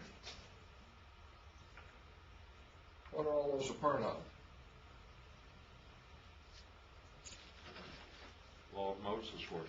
Okay, yeah, the tabernacle and the temple. And in Hebrews chapter 8, what are we reminded of? That the things Moses made were copies of what was in heaven. Well, that's interesting, isn't it? Here we see these things in heaven, and what Moses made was a copy of it. Now, why are all these things in heaven? I don't know exactly. They all play a part in the story as the story unfolds. But all the elements, see, the body of water, we like the laver. Then you've got the altar of incense, in chapter 6, verse 9. You've got, the altar of burnt offering, chapter 6, verse 9. Then you've got the altar of incense, chapter 8, verse 4. You've got the seven-tiered candelabra, here in chapter 4. You've got the Ark of the Covenant. The table of showbread is not mentioned, but I assume that it was around somewhere, if all the other things were. So, these are going to play a part in the story as it unfolds. And they're part of the stage setting. These things of which the tabernacle and the temple were a copy. Okay, now we come to chapter 5. God, seated on the throne, on his throne, has a scroll in his hand. Scroll in his hand. Rolled up papyrus in his hand. It is sealed with 7 seals. You know how you take a blob of wax and you put a signet ring in it and make an official seal. Well, here this scroll has got 7 seals on it. Now, there's nothing mysterious or magical about the scroll. It is just that as more and more of the scroll is unrolled, more and more of the story is told. So the scroll simply contains the story. But it says when the first seal is opened, then I saw this. The second seal is opened, and I saw this. Third seal is opened, and I saw this. And so the scroll is the story of the first act.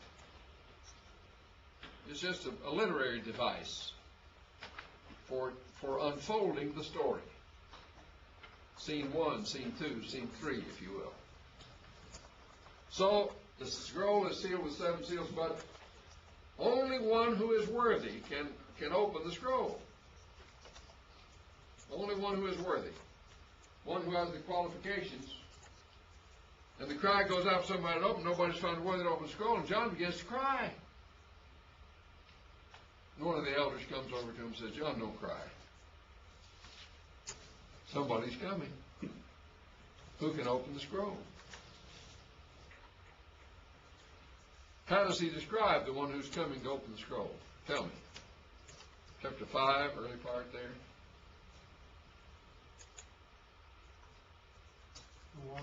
The Lion of the tribe of Judah. What else does it say? The root of David. And on the scene walks this lamb. This lamb who is called the Lion. That's interesting, isn't it? The lamb who is the Lion of the tribe of Judah, the root of David, who was dead and is alive again. Is that enough clues for you? Who is the Lamb?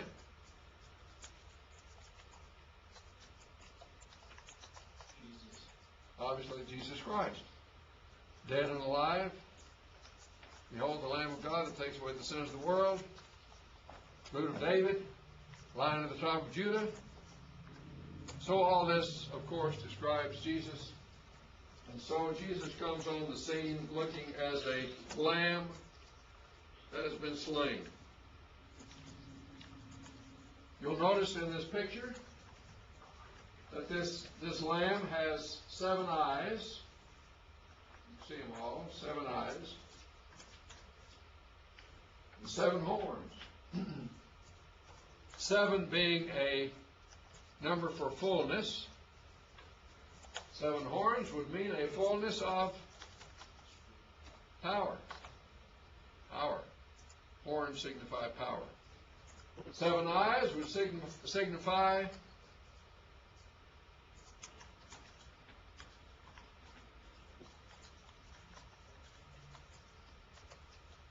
you could see everything, what would you have? Knowledge. All knowledge. Omniscience. So omnipotent, 7 horns. Omniscient, 7 eyes. Looking as if he's been slain. Probably the one thing in this picture that I would agree with is where the blood is. Blood is down here on the stomach, and normally when they sacrificed a lamb, what did they do? Cut his throat. So the blood in this picture is probably in the wrong place. But anyway, that's a pretty good representation of the idea. The lamb that comes to open the scroll.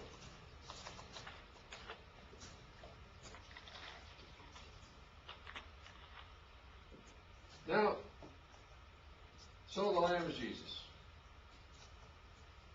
He's been slain. Here's a very important part. Here's a very significant thing right here. Where does this say we are in the lifetime of Jesus? Has he been to earth yet? Why? He's slain. Been slain. Is he risen? Yes. Is he back in heaven? Yes. So, we would think we're sometime in the early part of the church, you see. I mean, Christ has been to earth and he's back in heaven. And so we're sometime probably in the early stages of the church, we would think, from this description. And so this Lamb comes and is found worthy to open the scroll. And when it says that he's worthy, the whole throng bursts into song. And what do they sing? Worthy. You ever sung that song? Huh? Maybe. Worthy is the Lamb. Haven't you sung that song? You haven't sung that song. Worthy of praise is Christ. Have you ever sung that one? No. We still use the. We have a generation gap here. Yeah. We have old songbooks. Well, there are songs. We have songs about Jesus is worthy. Worthy is the Lamb. Worthy art thou. Things like that. So they come out of this book. Now here we come to chapter 6. So what have we done so far with 4 and 5? We've set the stage. The stage is the throne room of God. God sits in the center. God is in charge. God is almighty. 24 thrones around on which the elders sit. The 4 cherubim around his throne. Now here's another thing that I think we might think of right here. Think of these early Christians being persecuted by the Roman Empire, and the Roman Empire looked all-powerful, didn't it? But they haven't got anything that compares to this, do they? I mean, they had big throne rooms in Rome, but they didn't have anything like this. 1 throne, 24 more thrones, 4 cherubims, thousands of angels. So there's kind of an unspoken message here to these early Christians. Look, I know you're up against a strong force, this Roman Empire. But That's nothing to compare to having God on your side. That's a message we need sometimes too. God is for us, who's against us? God is for us, what's the Roman Empire? We need to rely on that promise of God to care for us and to love us and to watch out for us and to rely on prayer to God. And so there's a comforting message here in this description of the stage on which this story is going to be played out. Okay, we get to chapter 6. In chapter 6, Jesus begins to unloose the seals. He begins to unloose the seals. As each seal is broken, something happens. First seal is broken, second seal is broken, third seal is broken. As each seal is broken, something happens. So this is the way the story is told by the opening of these seals on the scroll. So the first seal is broken, and there rides across the stage in succession 4 horsemen. 4 horsemen. You see on the screen, from left to right, the white horse, then the red horse, the black horse, and the pale horse. Now we're going to see a little bit about those in a moment, but sort of have that picture in your mind. They don't come out all together like this picture shows, but they come one at a time, one at a time. So here are what is sometimes called the 4 horsemen of the apocalypse. Now let's take a look at each one of those. The first seal is broken, and a white horse comes across, and the rider has a bow in his hand. And he is given a crown and told to go forth and conquer.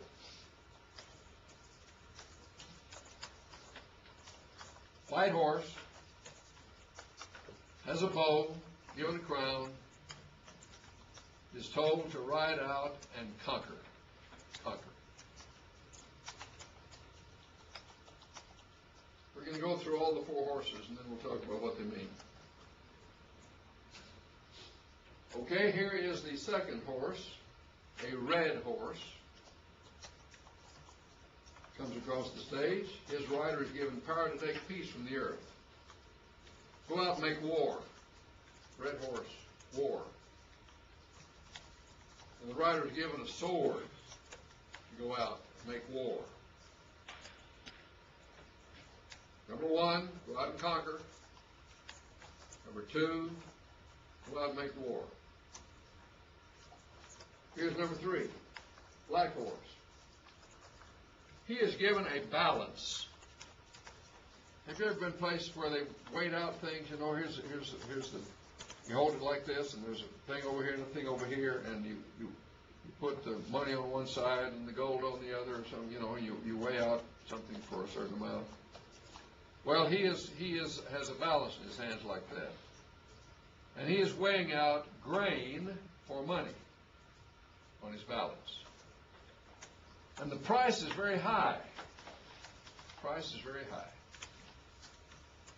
And so it indicates thus a time of scarcity of food. When people don't have enough money to buy the food. Sounds like today to me. Food or fuel? Food or fuel, yeah. So he comes out and weighs out this, suggesting economic distress of various kinds. Maybe times of hard times with food and things like that. The food is expensive, suggesting scarcity of food. So the voice sets high prices. Then comes the 4th horse, a pale horse.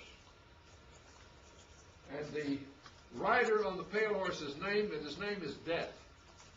Death is the rider. And Hades follows along behind. Kind of like Death is going to kill them, and Hades is going to scoop them up, you know. So death is the rider, and Hades picks up the remainder. Now, these are the four horsemen. Now, we need to, that's what it says, okay? These four horsemen. That's what it says. Now, what does it mean? Well, let's ask some questions and try to dig into this a little bit. Pale horse is given power over 1/4 of the earth. Now, what does this mean? What do these horsemen mean? What do they signify? What's the message here? Well, let's ask some questions. From whom do the horsemen receive their power? It says one is given a crown, one is given a sword, take peace from the earth, given a scale so he can weigh out grain for high prices. They're given these things. Who gives it to them?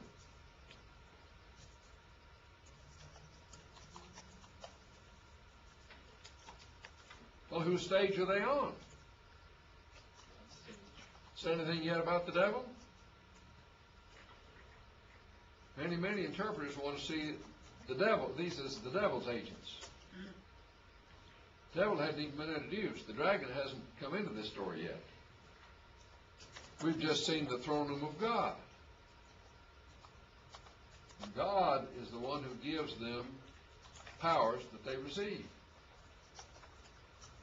Now, God then is the one in charge. That's the message of chapter 4. In chapter 5, God's in charge, and now we come to chapter 6. Let's still recognize God is in charge. God is providing these things. These are God's agents, not Satan's agents. They're God's agents. The horsemen are God's agents. They symbolize God's power to control nations, is my view of that. That is, does God exercise power to make nations rise and fall, do you think? Anything about that in the Old Testament? Give me some examples of God's making nations rise and fall in the Old Testament. Using nations as his agents. Babylonians. Assyrians. God says to Israel, I'm going to use the Assyrians as a rod to spank you. And the Babylonians, he says, I'm going to let them carry you captive because you've been bad boys, bad children. And you're going to be carried off into captivity because I said you would if you went after idols, and you have. And so Nebuchadnezzar didn't know he was being used as God's tool, but God knew. And God told the Israelites. So God used these nations to do his bidding. God used them at his best. Paul says in Acts 17, as he's speaking to the people on Mars Hill, what does God say about the boundaries of nations there?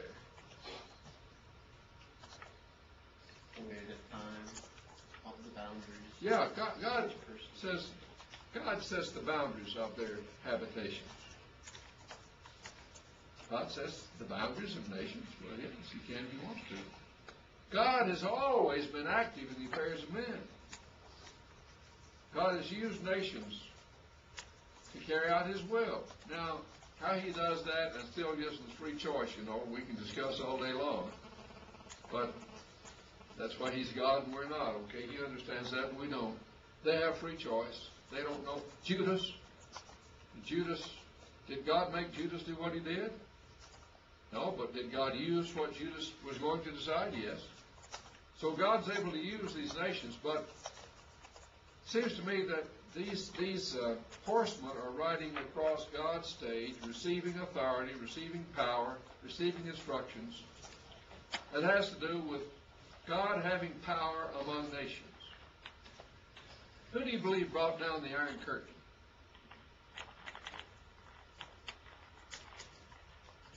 Ronald Reagan? I give him some credit. He had some help. But don't you believe that God had decided that atheistic communism that was oppressing people and telling people there was no God and taking things away from people and not giving them good lives, had run its course. And I believe God just said, you know, I used to give speeches back 30 years ago about communism was a failed system. It had within itself the seeds of its own destruction. You cannot keep people under that kind of control forever. Sooner or later, they're gonna break out from it. They always have. And God, I believe God doesn't allow oppressive governments that are atheistic and all to last forever. God has a hand in things. I believe He still does. When nations reach a certain level of immorality, what happens? They go down in defeat. Of course, it won't ever happen in the United States. But, yeah, it will if we get bad enough. So God is active in the affairs of human beings, and there's a lot of that in Scripture. But I believe these are the four horsemen that God says, look, I have an activity among the nations. I have powers that can make nations rise and fall. He wants that message. As these Christians, early Christians, are thinking, well, where is God in all of this? Why does God let this nation that's so opposed to Christianity, why does He let them go on? Why doesn't He stop it? God says, hold on just a minute. I haven't lost my power. Watch these four horsemen. I've still got power among nations. I can still use it when I'm on my timetable and when I choose.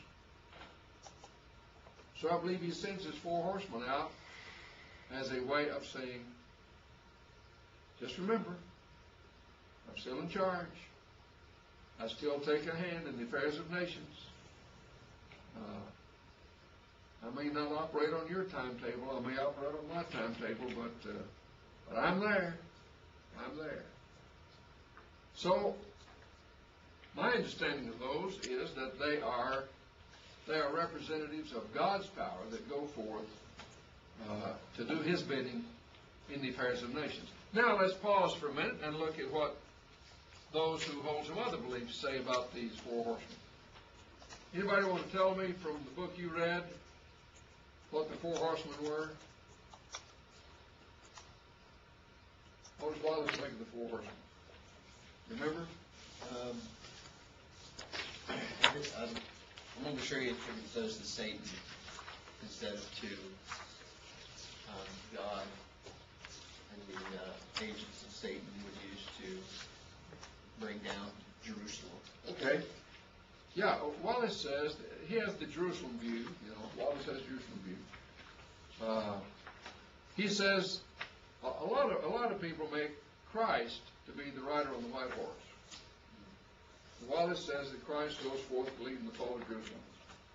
But then the red horse means that unbelieving Jews will persecute Jews during the fall of Jerusalem. That's kind of what you're saying, is that they will be, there'll be a lot of unbelieving Jews will persecute believing Jews.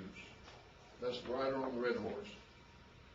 The rider on the black horse is that he will come and will alleviate some of the suffering of Christians and let some of them escape from Jerusalem. And then pale horse, death, comes, and Wallace says that's describing the terrible miseries that went on during Jerusalem's fall, and they were terrible, and that's right. And then that the fifth, so those are his four horsemen, is all of these things connecting with the fall of Jerusalem. And Christ is the rider on the white horse. Now at the end of, in chapter 19, Christ does ride on the white horse. So it's not too big a jump to say, okay, well, this is the same guy riding on the white horse. Now, there are some differences. The differences in the descriptions of the crowns they wear and some other things that are different enough that you might say, well, I'm not so sure of that. So I think we have to put these in the context that's different in 19 and in chapter 6. But Wallace makes the Christ goes forth to lead in Jerusalem's fall. After all, don't you believe Christ brought about the fall of Jerusalem?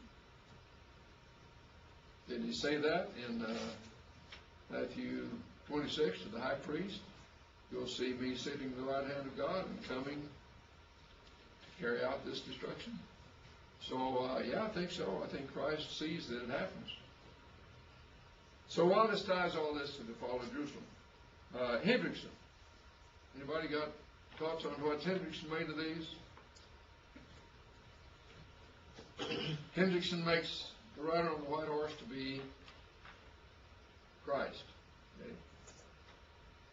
Remember, Hendrickson says everywhere Christ goes forth to be preached, there's going to be trouble that follows. That's his theme. Okay, Christ goes forth on the white horse. But the red horse, war and slaughter, is persecution of the church. Everywhere Christ is preached, there's going to be persecution that follows, you see. So that's the white horse going forth, and then the red horse follows. And then comes economic hardship on the church through the third rider, black horse and scales, poverty, and the church is going to have all those kinds of troubles. So where Christ goes, then slaughter and economic hardship are going to follow, and the rider on the pale horse, death, means Christians are going to be killed in persecution. So Hendrickson says everywhere the white horse goes, Christ, all these troubles are going to follow them. And that's his template he puts on every age and every place. Hines says that these represent successive stages of the Roman Empire. Successive stages of the Roman Empire. The rider on the white horse is Roman Empire from 96 to 180, when they were successful in war. The rider on the red horse is Roman Empire from 180 to 284, when they had civil war. From 211 to 217, the Roman Empire had a famine, so that's represented by the black horse. Then from 260 to 268, they had a plague, and that was the rider on the pale horse. So he associates each of these with a different stage of the Roman Empire.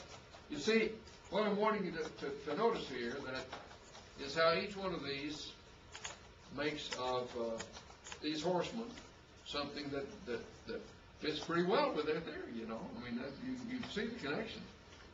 And so Hines says the book of Revelation is the whole story of human beings, from first coming to second coming, and so we're now we start out in the stages of the Roman Empire. That would be the next thing that happens, and so these are stages of the Roman Empire. And Wallace connects it with the fall of Jerusalem, and Hendrickson with Christ going forth to be preached and troubles following. So all that, you know, if you start with their assumption, why it all fits. So I guess that's one reason I want to start with those 7 keys to let you know what my assumptions are. If you start with those, you get one answer. If you start where these people do, you get another answer. And, you know, you've got to decide where you want to start, okay? Lindsay says, you read Lindsay, remember any of this from Lindsay? The white horse is the Antichrist. Exactly. The white horse is Lindsay's got 2 Antichrists. The 2 beasts are going to be 2 Antichrists, okay?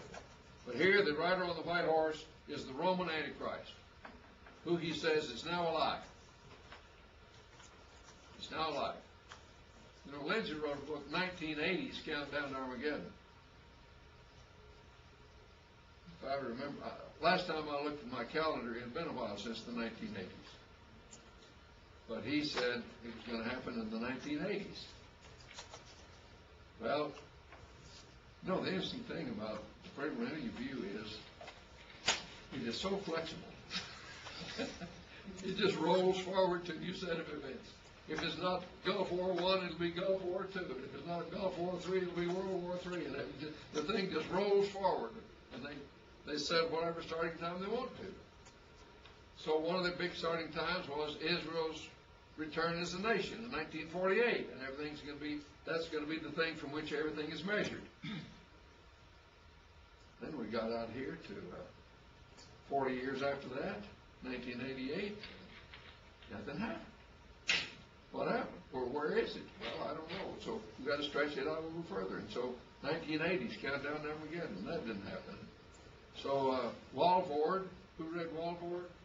Walvoord says that, it was going to be in some of his books he talked about the Gulf War. I don't know which one you read, but Gulf War was a big deal. Prelude to the end was the Gulf War. The one I read, this commentary was written before that, back in the 60s. So, which suggests what I'm saying. See, it just rolls forward.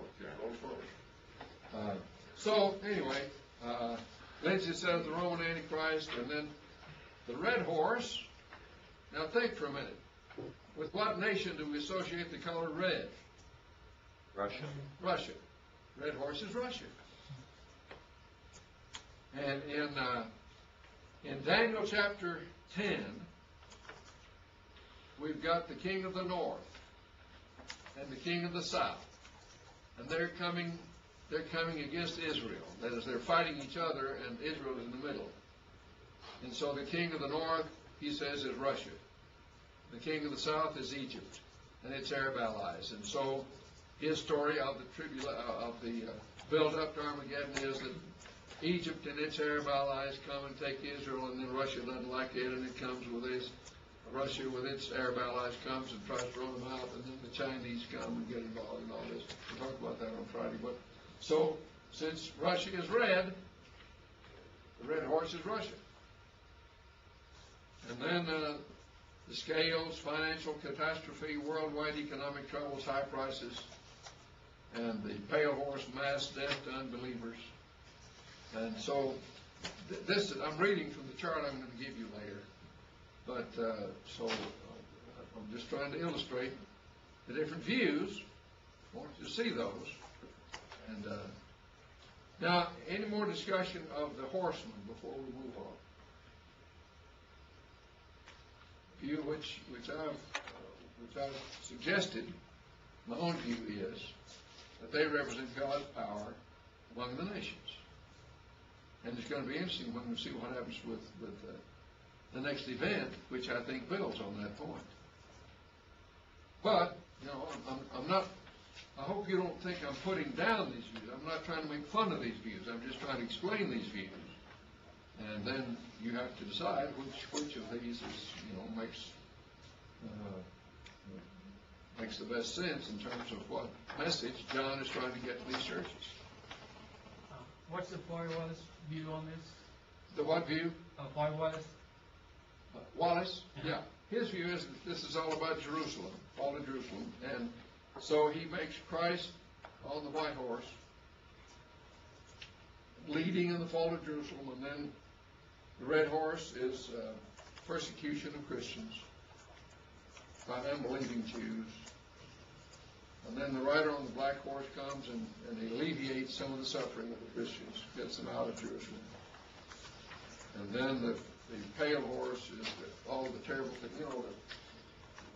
What happened at the fall of Jerusalem was terrible. Titus came with his armies and surrounded the city to starve them out. And they would do anything for food. They would eat, mothers would eat their children who died. And, it was just awful, just terrible stuff. So that's what he says is suggested by the fourth horse, death. Okay, let's go now to the opening of the fifth seal.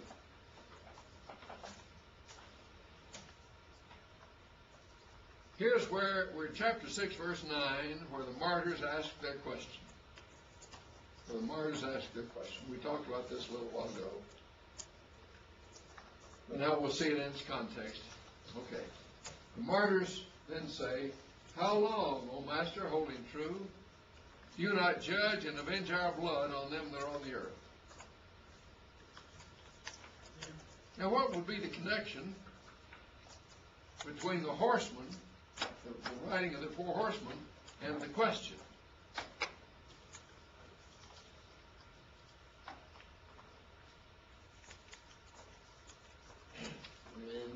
Are you gonna let these horsemen do what they're supposed to do? If you got all this power, God, why don't you use it? When are you going to do something? I mean, you've got it. Why don't you use it? So I think there's a real connection between these in which God has shown His power to make nations rise and fall, to affect the outcome of nations, to set the boundaries of their habitations. And so the martyrs, the early martyrs, there are early martyrs and later martyrs in the book, suggested in these verses, these 6, verse 9, 10, 11. Here are those who've already been beheaded for the testimony, and then he says there's still more that are going to be beheaded, so those are the later martyrs. So you've got early martyrs and later martyrs. These are the early martyrs. And they ask the question, how long? God, if you've got all this power, if all this is at your disposal, if you're on your throne, and you're in charge of things, Lord, why don't you bring this to an end? Don't you know your people down here are suffering and everything? Well, in the book of Revelation, that question is put out of the mouths of those that are martyrs. But don't you expect that the Christians on earth were asking that same question? God, why don't you do something? How long is this going to go on? And so this book is written to say to those people who have that question in their mind, let me give you the context of this whole thing, God says. Let me show you the big picture. I want to show you the big picture. Just hang on. Don't get too blown out yet.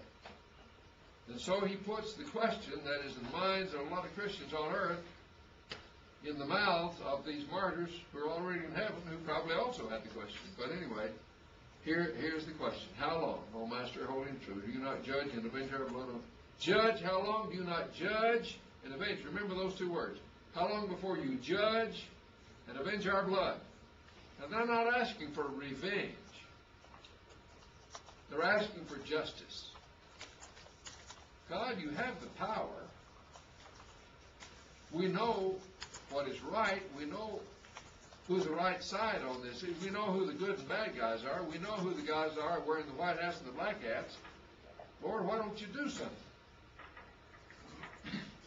So that was the question. And the book of Revelation answers that question. That's what it's all about. And we're going to see, when we get down to chapter 19, that he has answered this very specific question. So, that's the question they want to know. And he says, take a white robe and wait until more of your brethren have gone through the experience you have. So take a white robe and wait until more of your brethren have become martyrs like you have. I've got some things that have to play out first, he says. The process is going to take a while. I'll do it. These aren't his words, you understand. I'll do it. But there's some things that have to play out first, so just be patient. Okay, now, we come to the sixth seal. The sixth seal. Well, by the way, I want to go, before we go to that, let's look at what these views are on the fifth seal. Wallace, the Jerusalem view, says that these are the martyrs of persecution by Jews. The Jews who kill people now cry out for justice. Hendrickson says these are the souls slaughtered under the second seal. As the second rider, the red horse, was the persecution of Christians, and these are the souls of those that were killed, now are in heaven, and they ask the question. Hines says this is one more stage of the Roman Empire. See, we're moving forward in his view of the progression of time, and so it's the persecution of Christians by Diocletian in 303 AD. Diocletian was one of the worst of the persecutors. And so he says, souls crying out for justice, this represents the persecution of Christians by Diocletian, 303.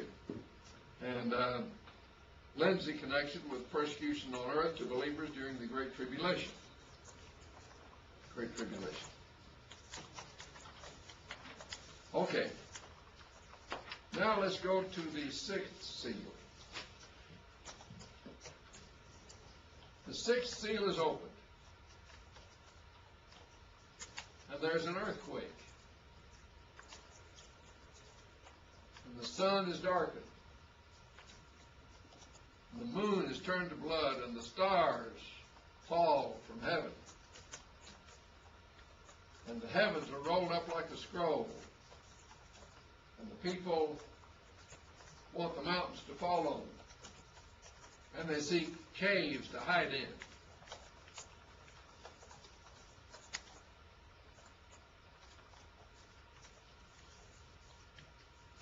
What does Hendrickson make of that?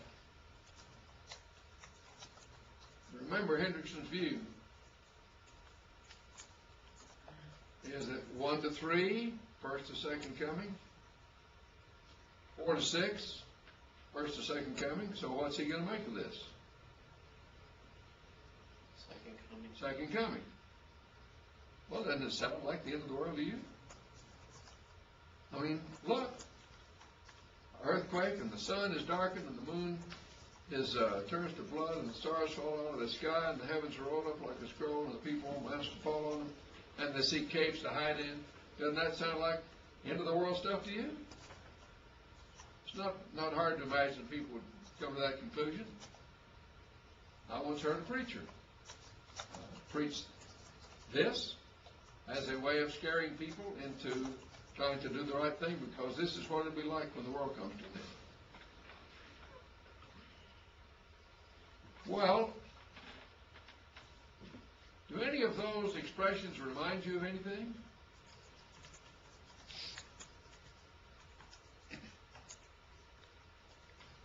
Judgment terminology of the Old Testament.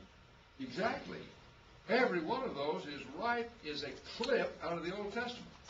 Every one of them is a phrase clipped out of the Old Testament and they're all put together right here. So let's see what they came out of the Old Testament. Isaiah 1, 12 to 22, the fall of Jerusalem is called like an earthquake, and people will look for caves to hide in. Oh. Were those expressions in the Old Testament describing the end of the world? They're describing the fall of a city, the fall of a nation. They're about Jerusalem is going to fall. And its fall will be like an earthquake and like people looking for caves to hide in. That is a figurative way of saying it's going to be really bad times, really hard times on people.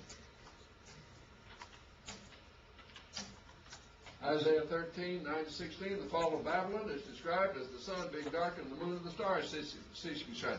Did that literally happen when Babylon fell? Was the sun darkened when Babylon fell? Did the sun quit shining? Did the moon and the stars stop shining? It did in their world. Well, yeah, in a sense it did, of course. Figuratively, sure. But that's a figurative expression, not literal, but that's a figurative expression. Meaning it was a really big deal. That's what you mean in it. It was a really big deal, of course. But not talking about the end of the world, but talking about the fall of a nation. Oh. Fall of Jerusalem, fall of a city, fall of Babylon, fall of a nation. Hang on, there's more. The fall of Edom, Isaiah 34, the heavens will be rolled together as a scroll. You see, every one of these expressions is right out of the Old Testament. And about the fall of a nation or a city, not about the end of the world.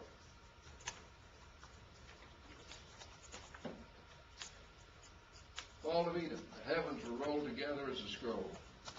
Edomites are going to fall. This time next year, by this time next year, I will have been to Petra again. I'm taking a group to Holy Land next year. If I live that long, Lord willing.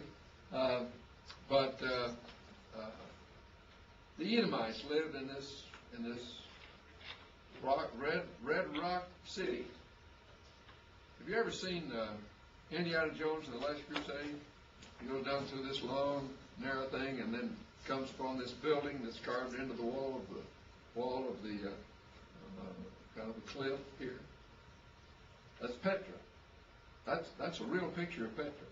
And what's inside that building is all Hollywood, but the outside of it is right like it is in Petra, which was the home of the Edomites. Now, this particular building was carved after the Edomites had been taken over by the Nabateans, but there are other things not as good, but sort of like that the Edomites lived in. They felt very secure because they had great physical protection from things. It was hard to get into their city. All of Edom is going to be like the heavens rolled together as a scroll. Hosea 10:8, the fall of Samaria. People will cry for the mountains to fall on them. Now, what's the point of all this? Joel 2:28-30. The end of Israel. The sun will be darkened, the moon will turn to blood. Peter quoted that, on Pentecost, and said, what's happened today on Pentecost is what Joel prophesied. The sun will be darkened, the moon turn to blood. How did that happen on Pentecost?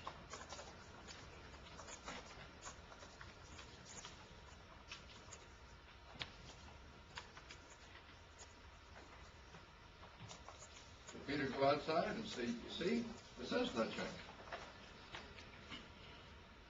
Kingdom of Satan had been brought down, and the kingdom of Christ had been established.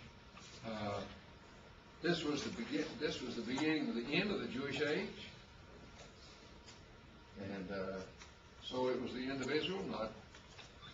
Not yet the city destroyed. That was a few years later, but not 40 years later. But it was the beginning of the end of Israel, of their special relationship with God, and of the covenant He had with them, which they had broken, like Jeremiah 31:31 says. And so, the end of Israel. Now, all of these expressions then, every one of them comes right out of the Old Testament, and is talking about the fall of a city or the fall of a nation. So what do you think the book of Revelation is going to be about? All of it, fall of a city, fall of a nation. So, John says, in effect, if you know your Old Testament, I'll give you a clue what this story is going to be about. It's going to be about the fall of a nation, and if you know your Old Testament, and so much of what's in Revelation has an Old Testament connection. If you know your Old Testament, I want to give you a clue, and he's got this drum roll of expressions out of the Old Testament, one after the other, after another, about the fall of nations and the fall of cities, saying here, as the story begins to get started, I want to tell you that it's going to be about the fall of a nation, the fall of a city. And so that's the opening of the sixth seal. Now, Lindsay makes of this, of course, the end of his second cycle. So Hendrickson makes of this the end of his second cycle. This is the end of the world. And so that fits his description of 1 to 3 and 4 to 6. So this is the judgment day, the end of the second cycle. Wallace makes it a figurative description of the fall of Jerusalem. These were expressions about some of the fall of Jerusalem and the fall of other places. So he says that's what this is the description of the fall of Jerusalem. And Hines makes this Constantine, rule of Constantine, when there was the fall of Constantine was the one who recognized the church as the official religion of the Roman Empire, and so it was the fall of paganism. So all of these things, he says, the fall of paganism, Constantine. Lindsay says it's the result of the first nuclear exchange in the war, the great war to end all wars. This nuclear exchange is going to make the earthquakes and the nations and all these things. Heaven rolled up like a scroll, and all that is the first nuclear exchange. But I would make of these John's announcement here near the beginning of the story, clue to what the story is going to be about if you know your Old Testament. And he gives to all of them the same meaning they had in the Old Testament, except not about all the same places. So that's the sixth seal. Now let's talk about the interlude. After you've got 6 seals, you've got an interlude. Anybody have questions about the fifth and sixth seal?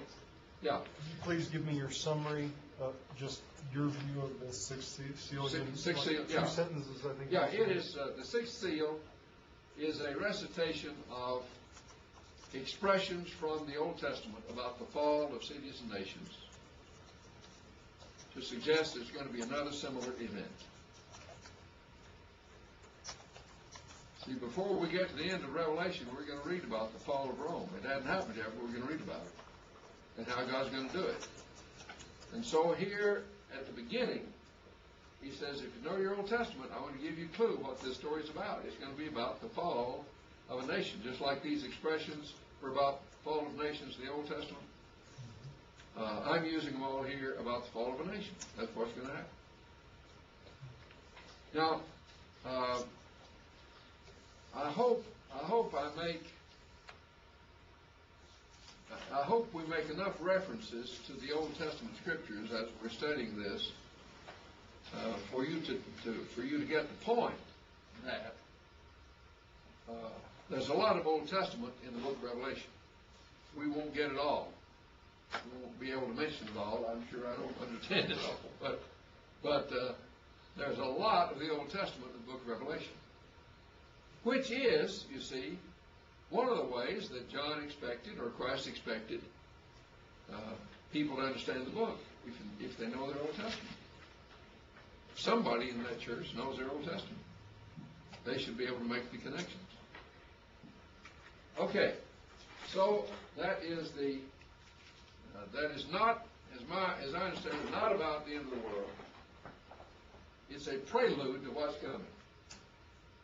So these figures point to the fall of a nation. For those that knew their Old Testament, this story will be the fall of a nation. Now, we have a kind of a literary device that takes place here. In the book of Revelation, we've got 7 seals, we've got 7 trumpets, and we've got 7 bowls. And each time between the 6th and 7th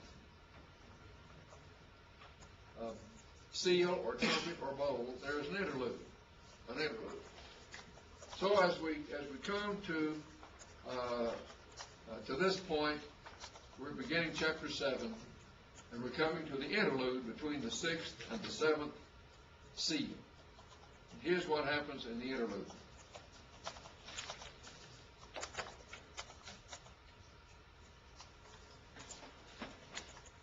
Okay, he starts out chapter 7 by saying, wait, don't start yet, not yet, don't start yet, not yet. Hold the phone. Those are not his exact words. Stop. Before the action goes on, I have something I want to do first. So he says, don't start yet. Don't start yet.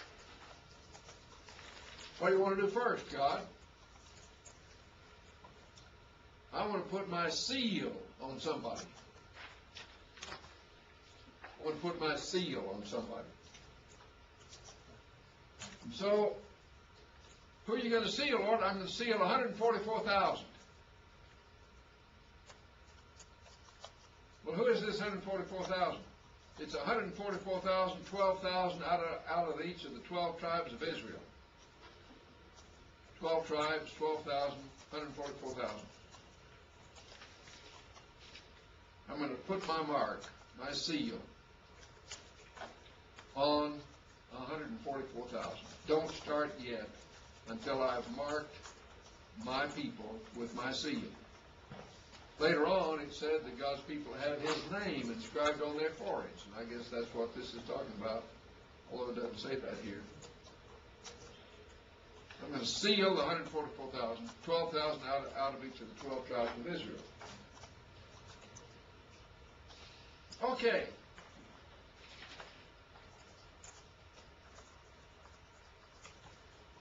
That's what it says. What does it mean? I told you I was going to do this 1,000 times, didn't I? It says 12,000 out of each of the 12 tribes of Israel. That's what it says. Now, who are the 144,000? Well, let me ask you. Who is God's Israel at the time this book is written? Christians. Huh? Christians. Christians. The church. Look at some passages here. Romans 9, verse 8. Not the children of the flesh, but the children of the promise. Oh. Christians are now God's children. It's no longer the children of the flesh. That's literal Israel. That's Old Testament Israel. But this is something different. Children of the promise. Romans 9:8. Philippians 3:3 talked about the true circumcision. Not the nation of Israel anymore, but the true circumcision is the church. True circumcision is the church. Or Galatians 6:16 talks about the church as being the Israel of God. The Israel of God. So it says 12,000 out of each of the 12 tribes of Israel. That's what it says. What does it mean? I think it means God seals the church. He's talking about the church under the figure of Old Testament Israel. That's the figure. The figure is 12,000 out of each of the 12 tribes of Israel. That's what he says. He means the church. That's Israel of the time this is written, is the church. Now here's how that makes sense to me. He says in starting this chapter, don't hurt the earth. Somebody read verse 3 for me. I think that's in verse 3. Do not harm the earth, nor the sea, or the trees, until we have sealed the bondservants of our God on their foreheads. Okay. Don't hurt the earth until I put my mark on my people. Times are coming that are going to be tough. There's going to be hardship and trial and difficulties and lots of bad things happening. Satan is going to start to do this and that and the other. But before we go any further in this story, the Lord says, don't do any damage now to the earth until I have put my marks on my people.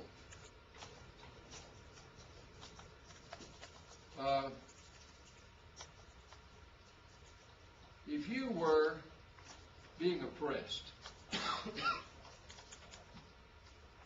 if you were under persecution for your Christian faith, and you read these verses and said, God is going to put his mark on you to show you that he knows who you are, so you won't forget that he knows you, he remembers you, he will protect you, he will take care of you. Even if you're killed, he's going to take care of you. I'm going to put my mark on you. That would be an encouragement to you, wouldn't it? I think that's exactly what this is about. God says, I want to put my mark on my people. Now, that's what I understand the meaning of the 12,000 out of each of the 12 tribes of Israel to be. What about 144,000? What does that mean? In Revelation, numbers have significance. Numbers have a figurative meaning. Do we have any numbers in our society that have some kind of figurative meaning? Name one.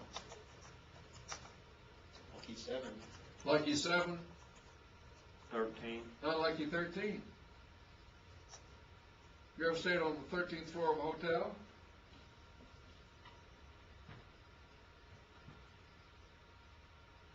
Get on the elevator of a hotel that's got 20 stories.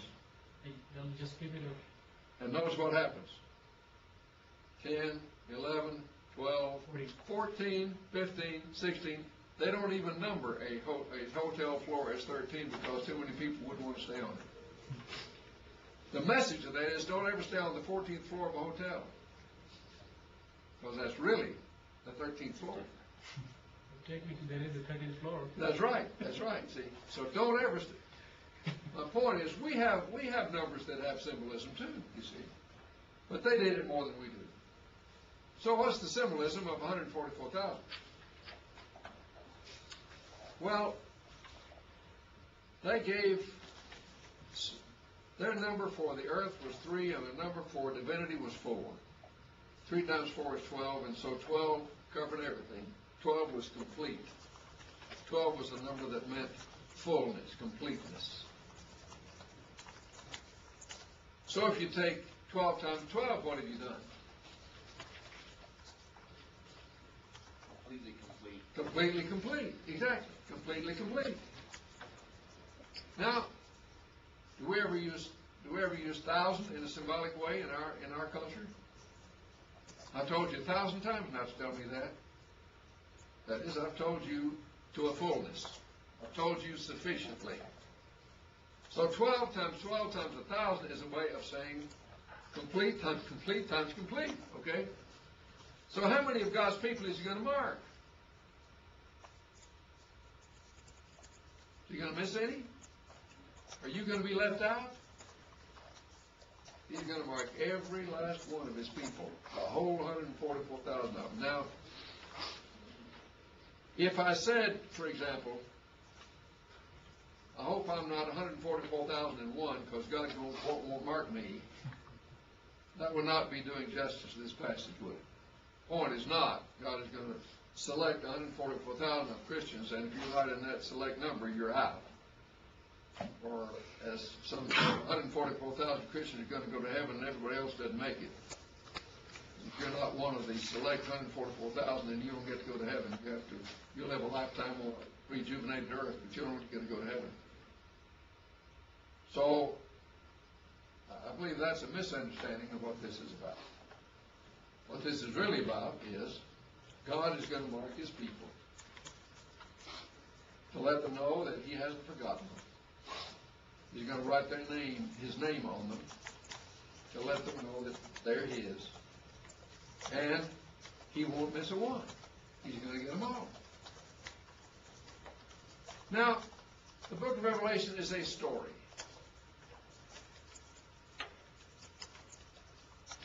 What do you have in stories? Almost any story. I watched a movie last night, The Presidio. Many of you ever seen The Presidio? It's not that old. It's not like Side Adventure. It's not that old. Sean Connery is in it. It's about some guys on an army base that have got a conspiracy to import diamonds in kegs of water so they won't be found. And they kill some people because they're trying to keep it secret. And so they're the bad guys, and Sean Connery and somebody else are the good guys, and they're trying to defeat the bad guys, okay? Well, in almost every story, you got the good guys and the bad guys. Do you ever watch Westerns? I'm going to connect with you guys somewhere. Do you ever watch? John Wayne, does that ring a bell with anybody? John Wayne. Is John Wayne in India? No, John Wayne's not. John Wayne in China, not in China. Okay. John Wayne. What happens in a Western? How do you tell the difference between the good guys and the bad guys in a Western? They wear white hats. The good guys wear white hats, the bad guys wear Black hats. black hats, okay? That's the way it is in the Western. Now, in the book of Revelation, you've got the good guys and the bad guys. The good guys have the name of God on their forehead. What have the bad guys got? Mark of the beast. Mark of the beast. That's exactly right. Mark of the beast. Chapter 13, we'll come to that later. Those things don't mean anything except these are distinguishing marks of the good guys and bad guys. Okay, that's all it is. It's just, this is a story. You've got to understand that those things are all part of the storyline up here. So it says 144,000, marked with the seal of God, 12,000 out of each of the 12 tribes of Israel. And the meaning is, God knows all those who are his, and he's going to take care of them. Now, let's look from, that's what I understand it to be. Now let's look at what some other people say, okay?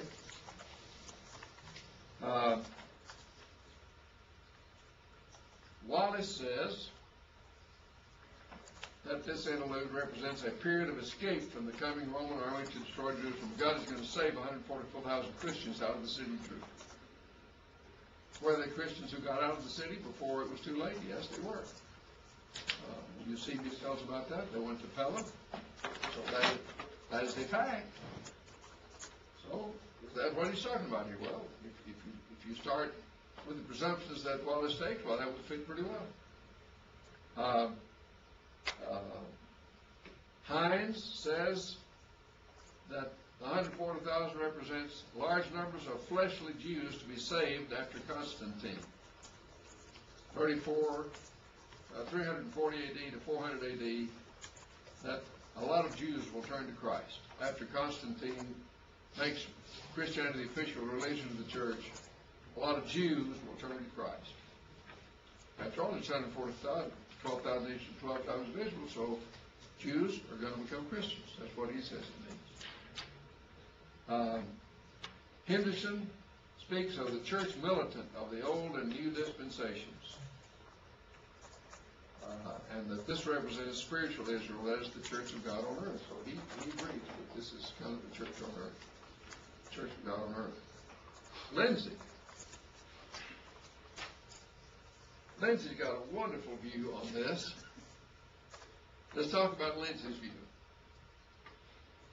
Okay. The beginning of the 7 years of tribulation is going to be the rapture. You remember that, the rapture. Everybody. All Christians are going to disappear. All dead Christians are going to be raised and go to heaven. All living Christians are vanished and go to heaven. Have any of you read any of the Left Behind stuff? The first book of the Left Behind is really interesting. I haven't read them all, but the first one, they're flying over the Atlantic Ocean to London. And the stewardess looks around and comes up and knocks on the door and says to the pilot, "A third of our passengers are gone." And he says, "What do you, they can't get off of this airplane. We're out in the middle of the Atlantic Ocean. All the doors are shut. There have been no warning signals. The doors have opened. What do you mean they're gone? Their clothes are still there, but the people are gone." It turns out that was the rapture, and the Christians are gone. Fortunately, the pilot was not a Christian. But when he got home, his wife was gone, and one of his children were gone. So their theory is that all the Christians are going to be suddenly gone, vanished from the earth. Then the question comes, well, who is going to be left on earth to spread the gospel during the time of tribulation, the next 7 years after the rapture, before Christ really comes? Who's going to preach the gospel? When 144,000 Jews see that Christians have all disappeared, they now become believers, and the 140,000 are Jewish evangelists that come to believe in Christ and preach Christ during the 7 years of the tribulation. That's what he says the 144,000 is. 12,000 out of each of the 12 tribes of Israel. So it's going to be the 144,000 Jewish evangelists are going to preach Christ during the time of tribulation. Otherwise, nobody is going to preach Christ because all the Christians are gone. Somebody's got to be here to preach Christ during that time of tribulation. And 144,000 Jews are going to do it. Now, I have a little trouble with some of that. For example, Jews today don't know of what tribe they are. So how would you know it was 12,000 out of each of the 12 tribes? And of course, that wouldn't have much meaning in the storyline of the book of Revelation to these early Christians, that somehow 144,000 evangelists, Jews, are going to become evangelists. But anyway, that's Lindsay's theory about the meaning of the 144,000. 144,000 Jews that will preach Christ during the time of tribulation. Okay, now let's kind of pull this together, and chapter 7 closes. Chapter 7 closes with a picture of the throne room of God again, back to where we were in chapter 4. And those who are there are seen as wearing white robes. Who are these people?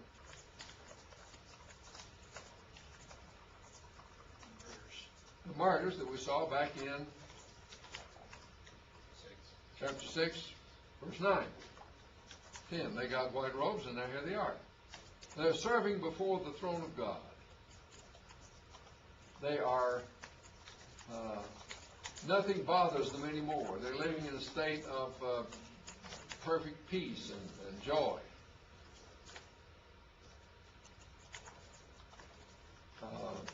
They're described as those who are serving before the throne of God. They're doing something useful. They're not bothered by anything anymore. And so, what we have here, I think, is the picture that he wants Christians who are about to be martyred to see. That is, after you're martyred, and what's going to happen to you? It's going to be good. It's going to be really, really good after you're martyred. If you give your life for Christ, you become a servant of God in His throne room. Not bad. Did you hear about those two Christian women that ate a lot of oatmeal? You didn't hear about that. Well, these two Christian women, older women, heard that if you ate oatmeal, you wouldn't have, your cholesterol would go down and you'd live longer. So they ate a lot of oatmeal, and sure enough, the cholesterol went down and they lived longer. But eventually they died and went to heaven. And they met each other one day. And they said, you know, if we hadn't eaten all that oatmeal, we'd have been here 7 years sooner. See, on the other side is going to look different, isn't it? It's really going to, you know, God made us to want to live as long as we can. I mean, that's built into us to want to continue to live. That's okay. That's one of the motivations God gave us, to want to live. But the worst thing that can happen to Christians is not to die. I mean, that's a promotion. That's not a step backwards. That's a step forward. Now, what Paul say about that? I mean, to live is Christ, and to die is gain. See, that's the message right here: is to live is Christ, but to die is gain. So, if you're called on to give your life for Christ, that's not all bad. I mean, it breaks some earthly ties and sad and suffering, and that's all bad, and we don't minimize that at all. But after you've gone through that, you're going to enter something that's going to be wonderful, beautiful, lovely, peaceful, satisfying, because you'll be in the presence of God. Now, we're going to stop there tonight with the end of chapter 7. And tomorrow we'll start with the opening of the 7th seal, which introduces 7 angels with 7 trumpets. We'll talk about the 7 angels and the 7 trumpets.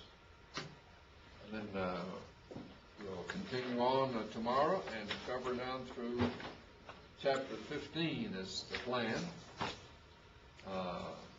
Chapter 15. And we'll try to keep tracking these other views along the way. And so that'll be our plan for tomorrow. Anybody have a question now before we go? I think we're ready to finish this then. If you're ready to turn off the television. We're done? Okay? Which means we're well cooked, I guess. And, so we'll see you then tomorrow.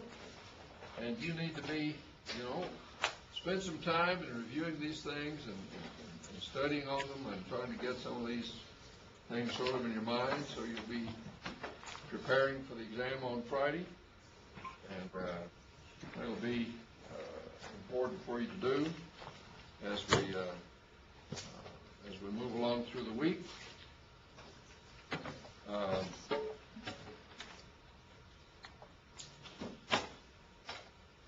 So we'll see you then in the morning.